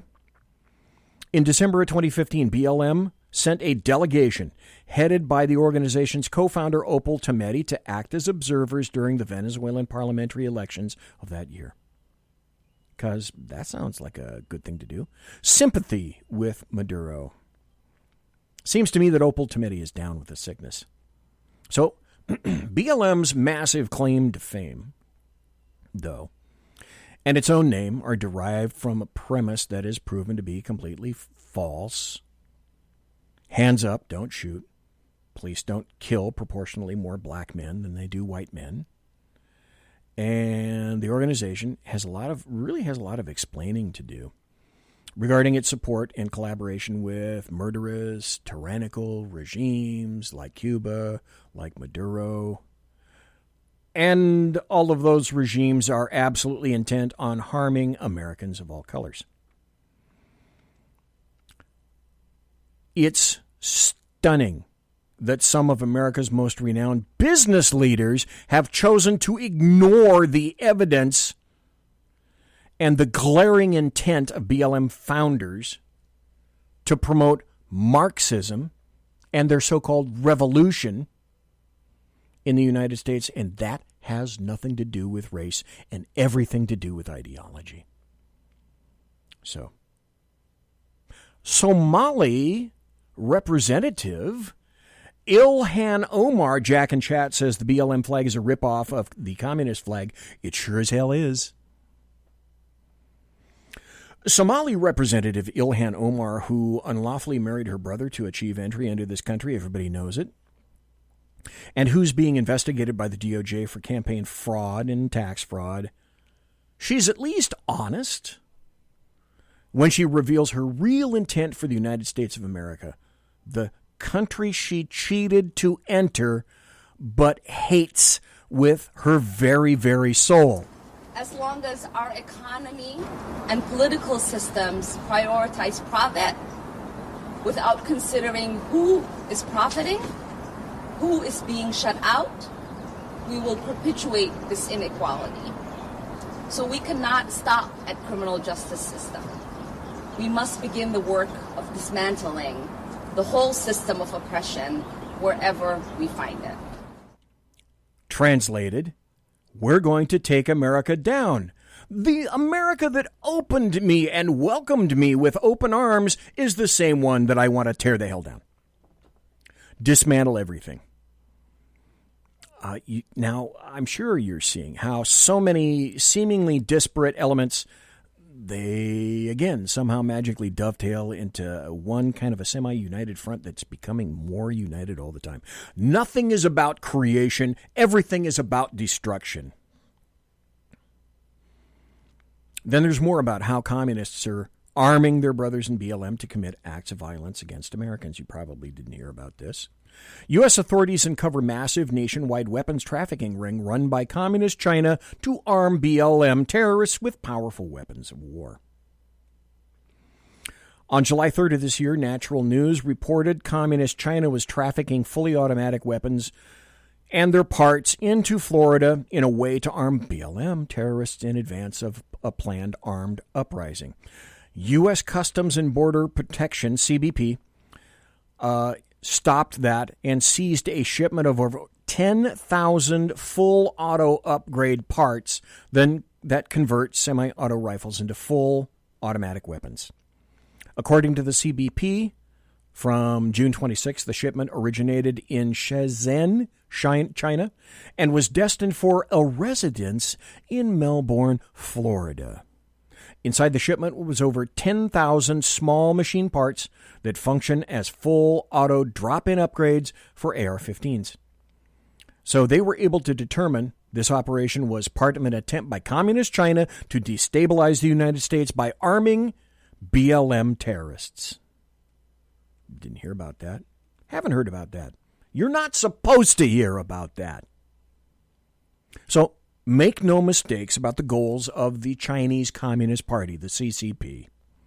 There is an attempt to rape the U.S. for all of her proprietary industrial secrets, create weakness and chaos, destroy the nation, install communism, and make what used to be the United States into a puppet for communist China, a satellite thereof, if you will. So let's talk socialism and communism, because this is where the rubber meets the road. Let's talk about that little book that I showed you, written by a guy named Marx, and it isn't Groucho, and Engels. Let's talk about that. Marx and Friedrich Engels. They preached a new faith for a skeptical age, and it spread faster than any religion in history. Tonight, we continue our series, The Unauthorized History of Socialism. And socialism and communism is meant, do not mistake this, it is meant to take the place of religion. With the story of their Communist Manifesto. In January 1848, students and workers took to the streets of Palermo. By February, the revolt had spread to Paris. Soon, nearly 50 uprisings engulfed the European continent, from Russia to the English Channel. Marx and Engels rushed home to Germany to join the barricades. They had just finished writing a platform for a workers' organization based in London. The pamphlet would become known as the Communist Manifesto. The timing of its publication would forever link it to revolution, adding to its mystique. Soon, the world would learn the central premise of Marxism, that the existence of all hitherto existing society is the history of class struggles. For Marx and Engels, the heart of the system of capitalism was exploitation. As they saw it, the workers were the ones who were creating the things that were coming out of the factories, but the capitalists were the ones who were keeping most of the profits. What they talked about were the means of production, the Marxist term for the machinery, the factories, and this was terribly unjust. And the only way to rectify it was for the workers to get together and take the factories away from the capitalists. See any fundamental flaws here? So that they could have the complete benefit of the products that they themselves were creating. The Communist Manifesto predicted that as capitalism progressed, the working class would become so large and so poor that revolution would be inevitable. The result? Socialism, a new workers' state, where people contributed according to their ability and received according to their need. Hold that thought. Denmark is going to be weighing in just a moment. In time, government itself would become unnecessary and give way to a new stateless society Marx and Engels called communism. What Marx... Okay, stop right there. You need to understand this very primordial, fundamental concept. When anyone is talking to you or approaching you about socialism, socialism is the first step to communism. And you are going to learn tonight, in the remaining half hour or so, the difference between socialism, capitalism, and communism. But when anybody talks to you about socialism, you must understand that that is leading into communism, and that's where they're going. That's the point. Don't worry. Whatever happens to you, no matter how miserable your lives are, no matter how desperate your political struggle seems, history is working its way towards this outcome. And that's what gives Marxism its incredible force. Many socialists bought the argument. The Communist Manifesto would go on to become one of the most influential pamphlets ever published, with translations in every major European language by the turn of the century. You can watch the... And I tell you, I'll show it to you again if you're watching on video. Here's my copy. Now, it's not a pamphlet. This particular book has tons and tons of reading inside. You can see it's not just a pamphlet. There's a lot of information in here. This is a great copy. Get one for yourself. The Communist Manifesto, Karl Marx and Friedrich Engels. Read it. Know what the enemy wants for you. BLM is the enemy. BLM wants this for you. Now, I'm just dealing with BLM tonight. There are other elements involved in all of this, of course. Note this. Clear thinkers realize already that if BLM's cause was really a fight against actual racism, why hasn't the movement not fully divested itself from one of history's most prolific racists? Who would that be? Karl Marx. Marx and his contemporaries and his really good friend Friedrich Engels are, of course, the fathers of the most murderous of political philosophies, communism. Communist tyrants have murdered well over 100 million people. I would add another 50 million as well, because I don't know if this is included in the amount. If you listened to Lily Tang Williams last Thursday night, she stated, because she was there in China, communist China, under Mao Zedong, the statistic that communist China did not want you to know, and the statistic that leftists don't want you to know, is the fact, as she delineated between 1959 and 1961, 45 million Chinese citizens died of starvation. Add that to your 100 million people that have died under communism. So, I don't know, 150 million? 6 million Jews died in World War II. There are people that don't believe that occurred. Child's play compared to communism. Both Marx and Engels were notorious for their racist ideas. Both of these guys viewed blacks specifically as lesser human beings, and they were more closely related to the animal kingdom than to other races. Does that sound familiar to another individual I just referred to earlier in this show tonight, who's black? Yeah, it sure does. Marx and Engels believed that race was a primary determinant for somebody's economic status and ability.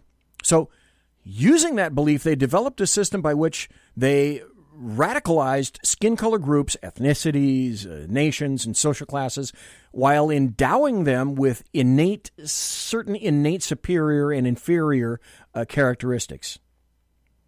There's a guy named Eric Van Ree of the Institute for East European Studies of the University of Amsterdam.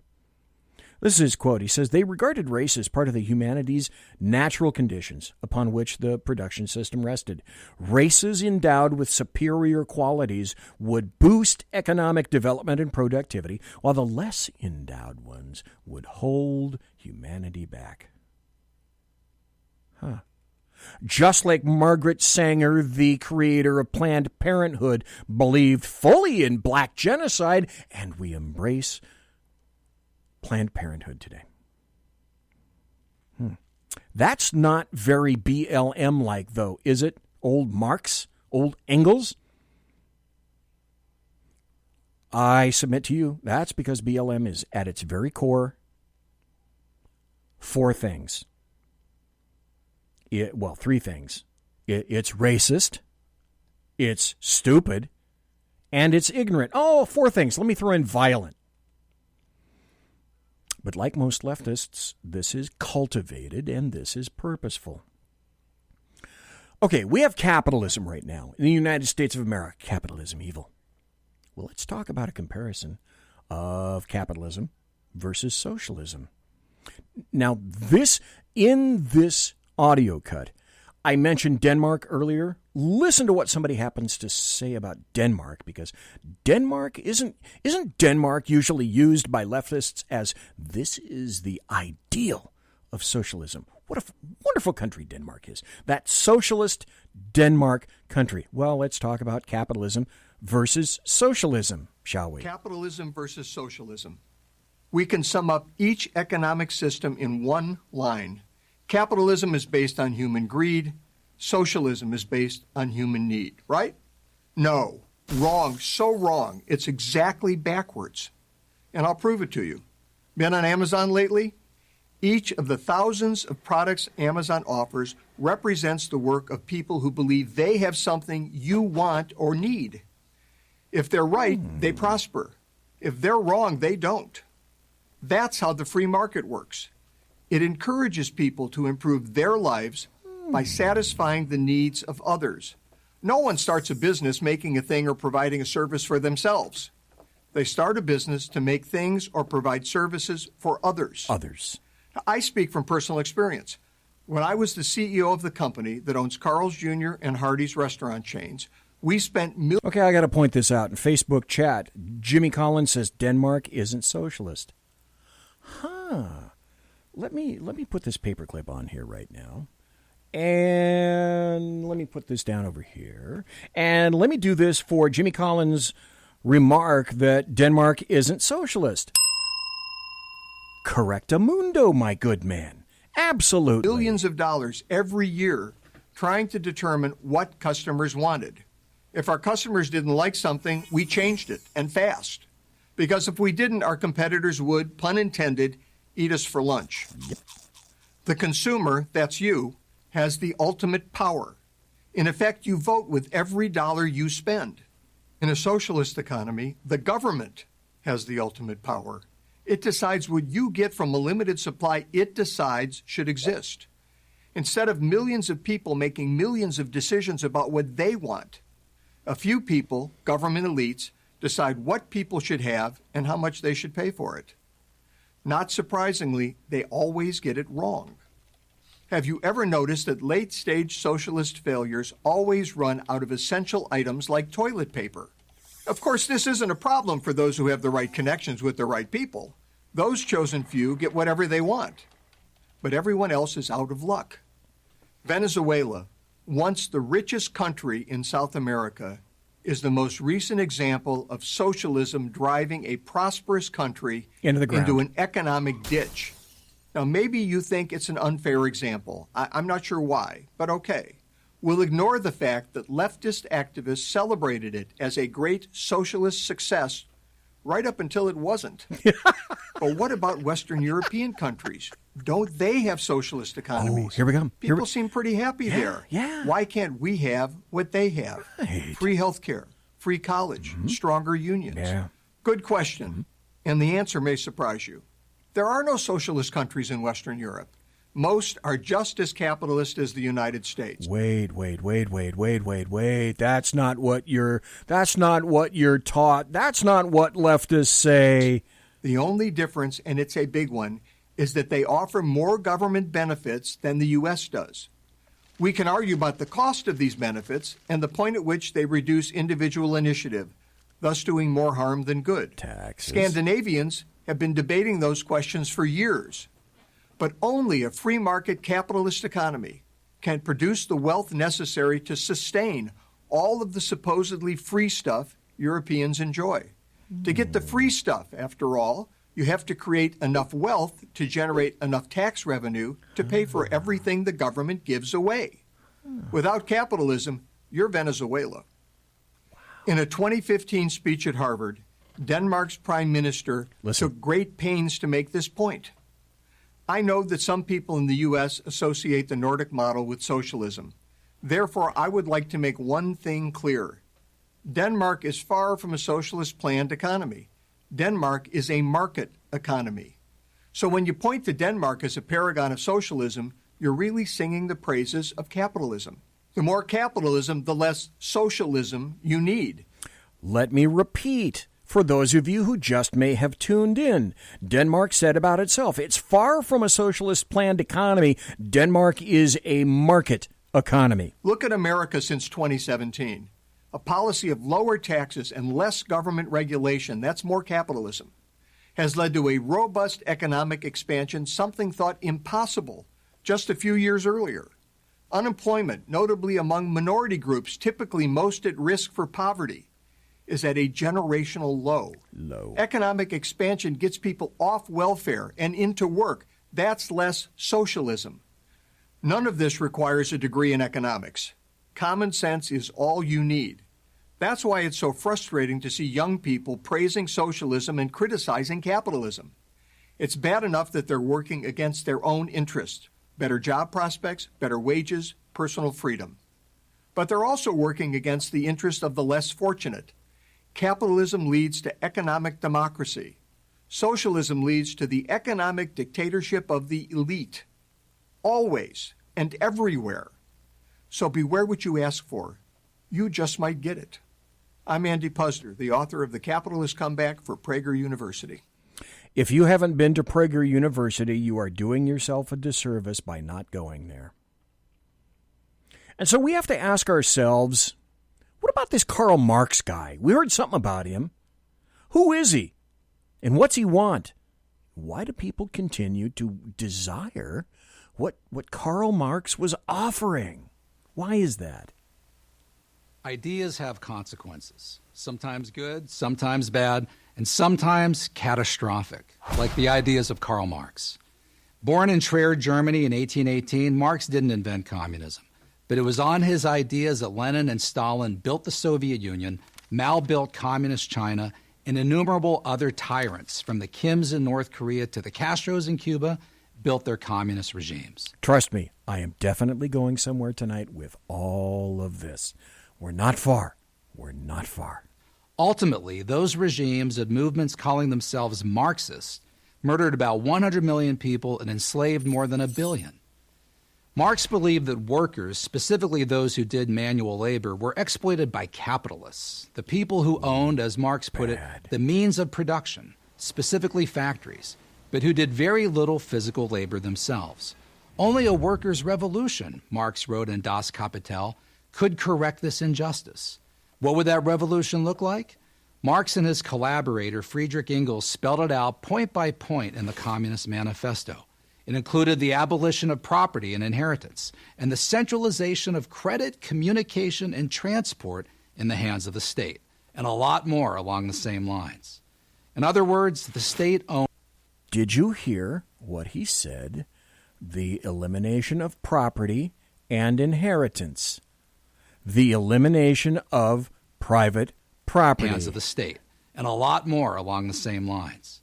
In other words, the state owns and controls pretty much everything.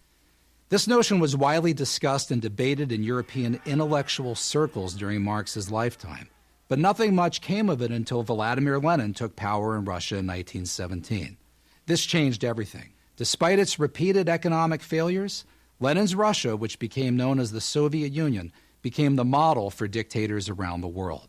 Wherever Marx's ideas were practiced, life got worse. Not by a little, but by a lot. There is not a single exception to this rule.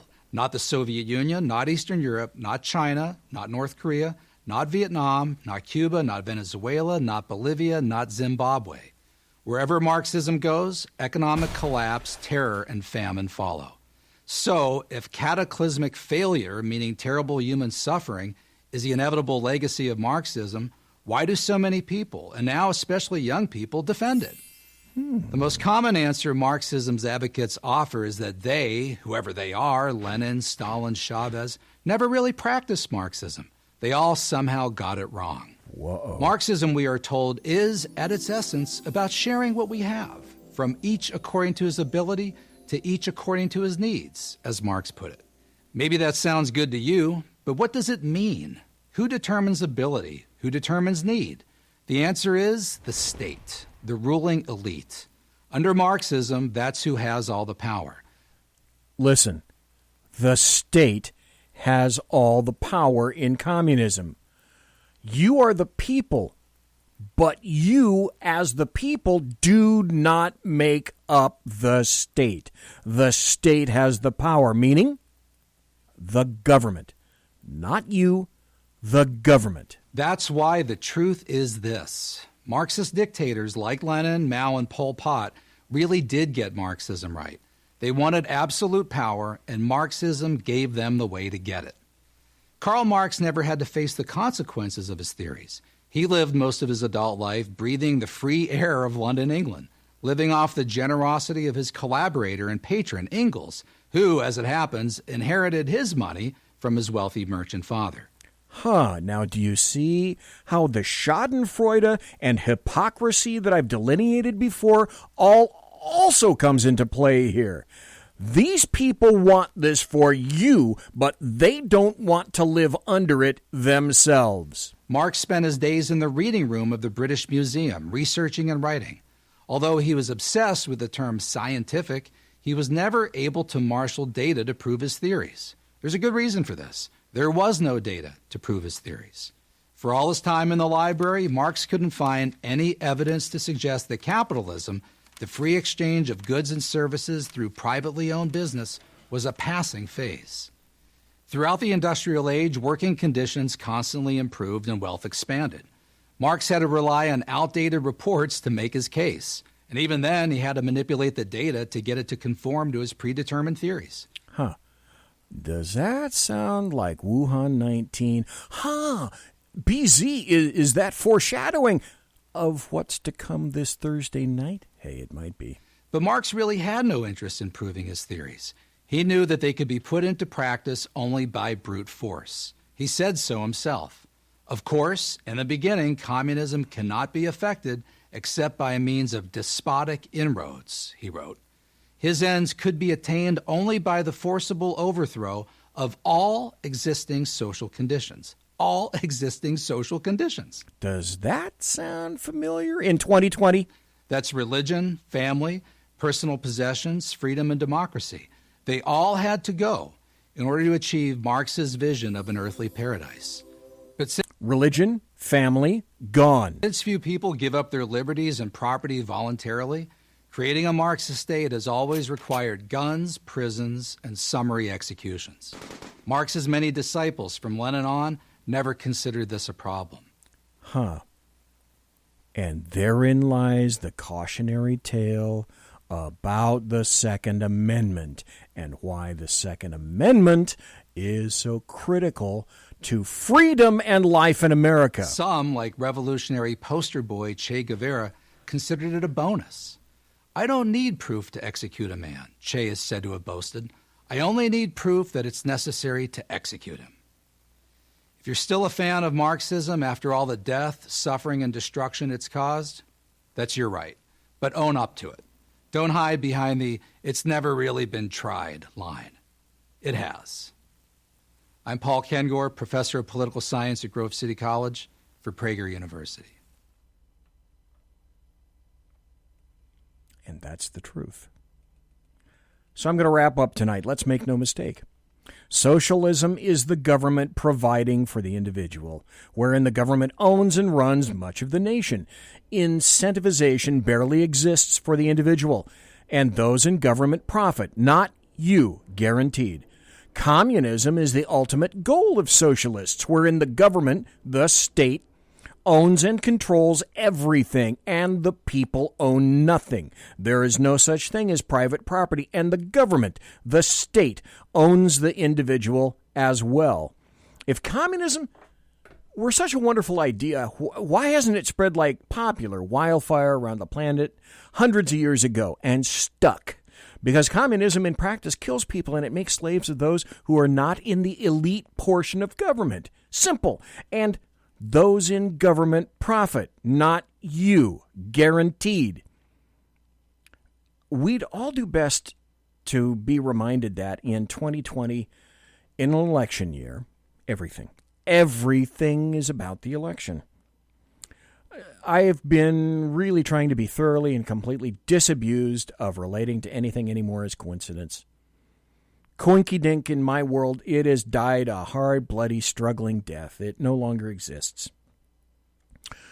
Forces never before arrayed in mass have been brought about by those who wish to do America harm, to literally ensure there is no such thing as America or the United States of America anymore. No more U.S.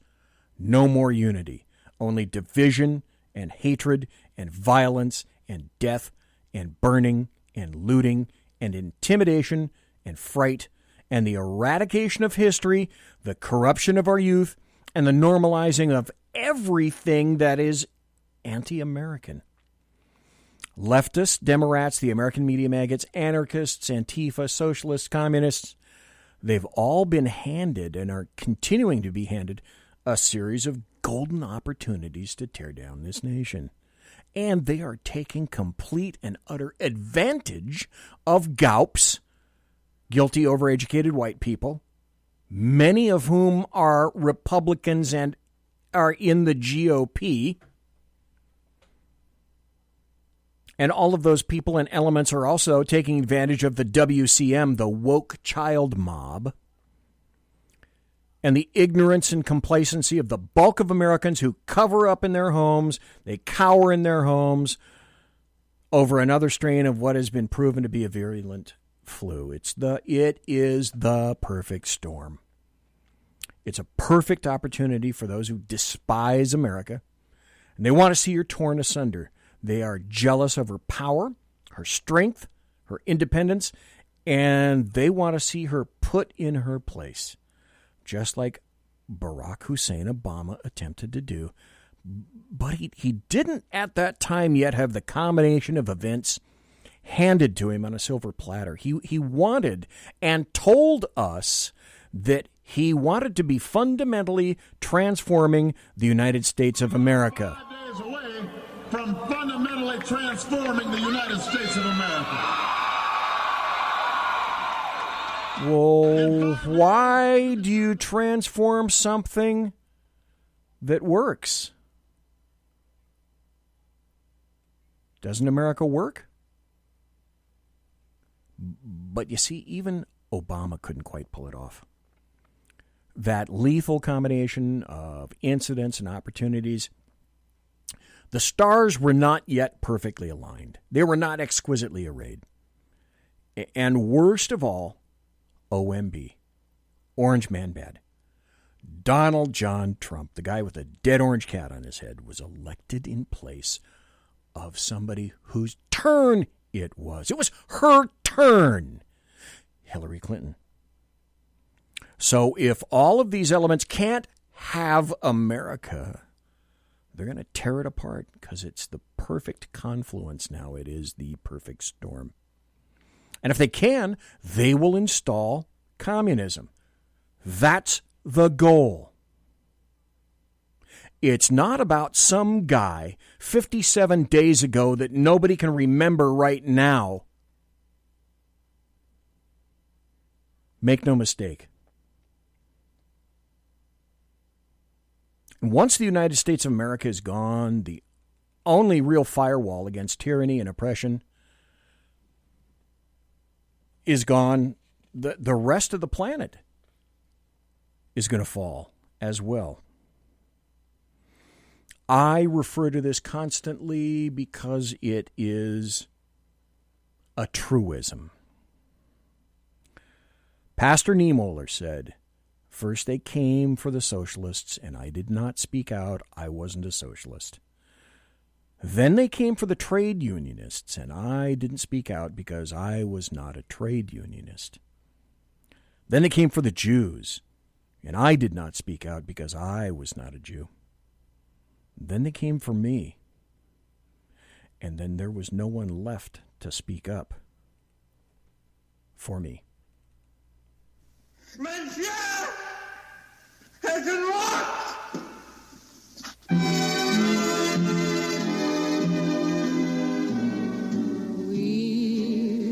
Ladies and gentlemen, boys and girls, children of all ages, thanks for listening to the Bloviating Zeppelins Berserk Bobcat Saloon, live and direct right here from the SHR Media Studios. If you want to contact me, you can find me on Twitter at BZEP. You certainly won't find me on Facebook. I'm done for the entire month, and I won't be coming back until sometime in August. Thanks, Facebook. Fuck you. Also, promotional consideration is by the Lockheed Martin Skunk Works, and also by the Boeing Company. If it ain't Boeing, I ain't going. And also by Pratt & Whitney Engines Thrust. You can trust. Tiaras are, once again, by My Little Pony. Thanks to my personal KC-135 Kettle One refueling team, with which I will be consorting in less than an hour. I should put photographic proof of that up sometime, shouldn't I? Hey, thanks for listening live. Thanks for everybody being in Facebook chat, in SHR Media chat. Thanks for listening in the podcast.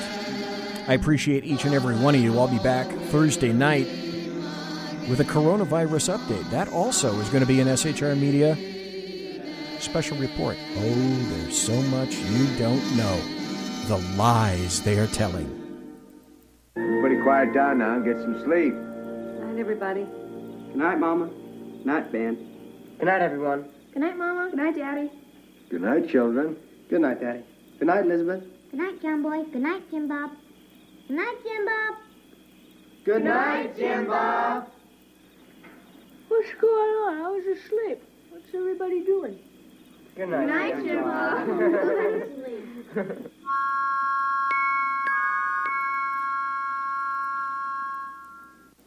Good night, and good luck.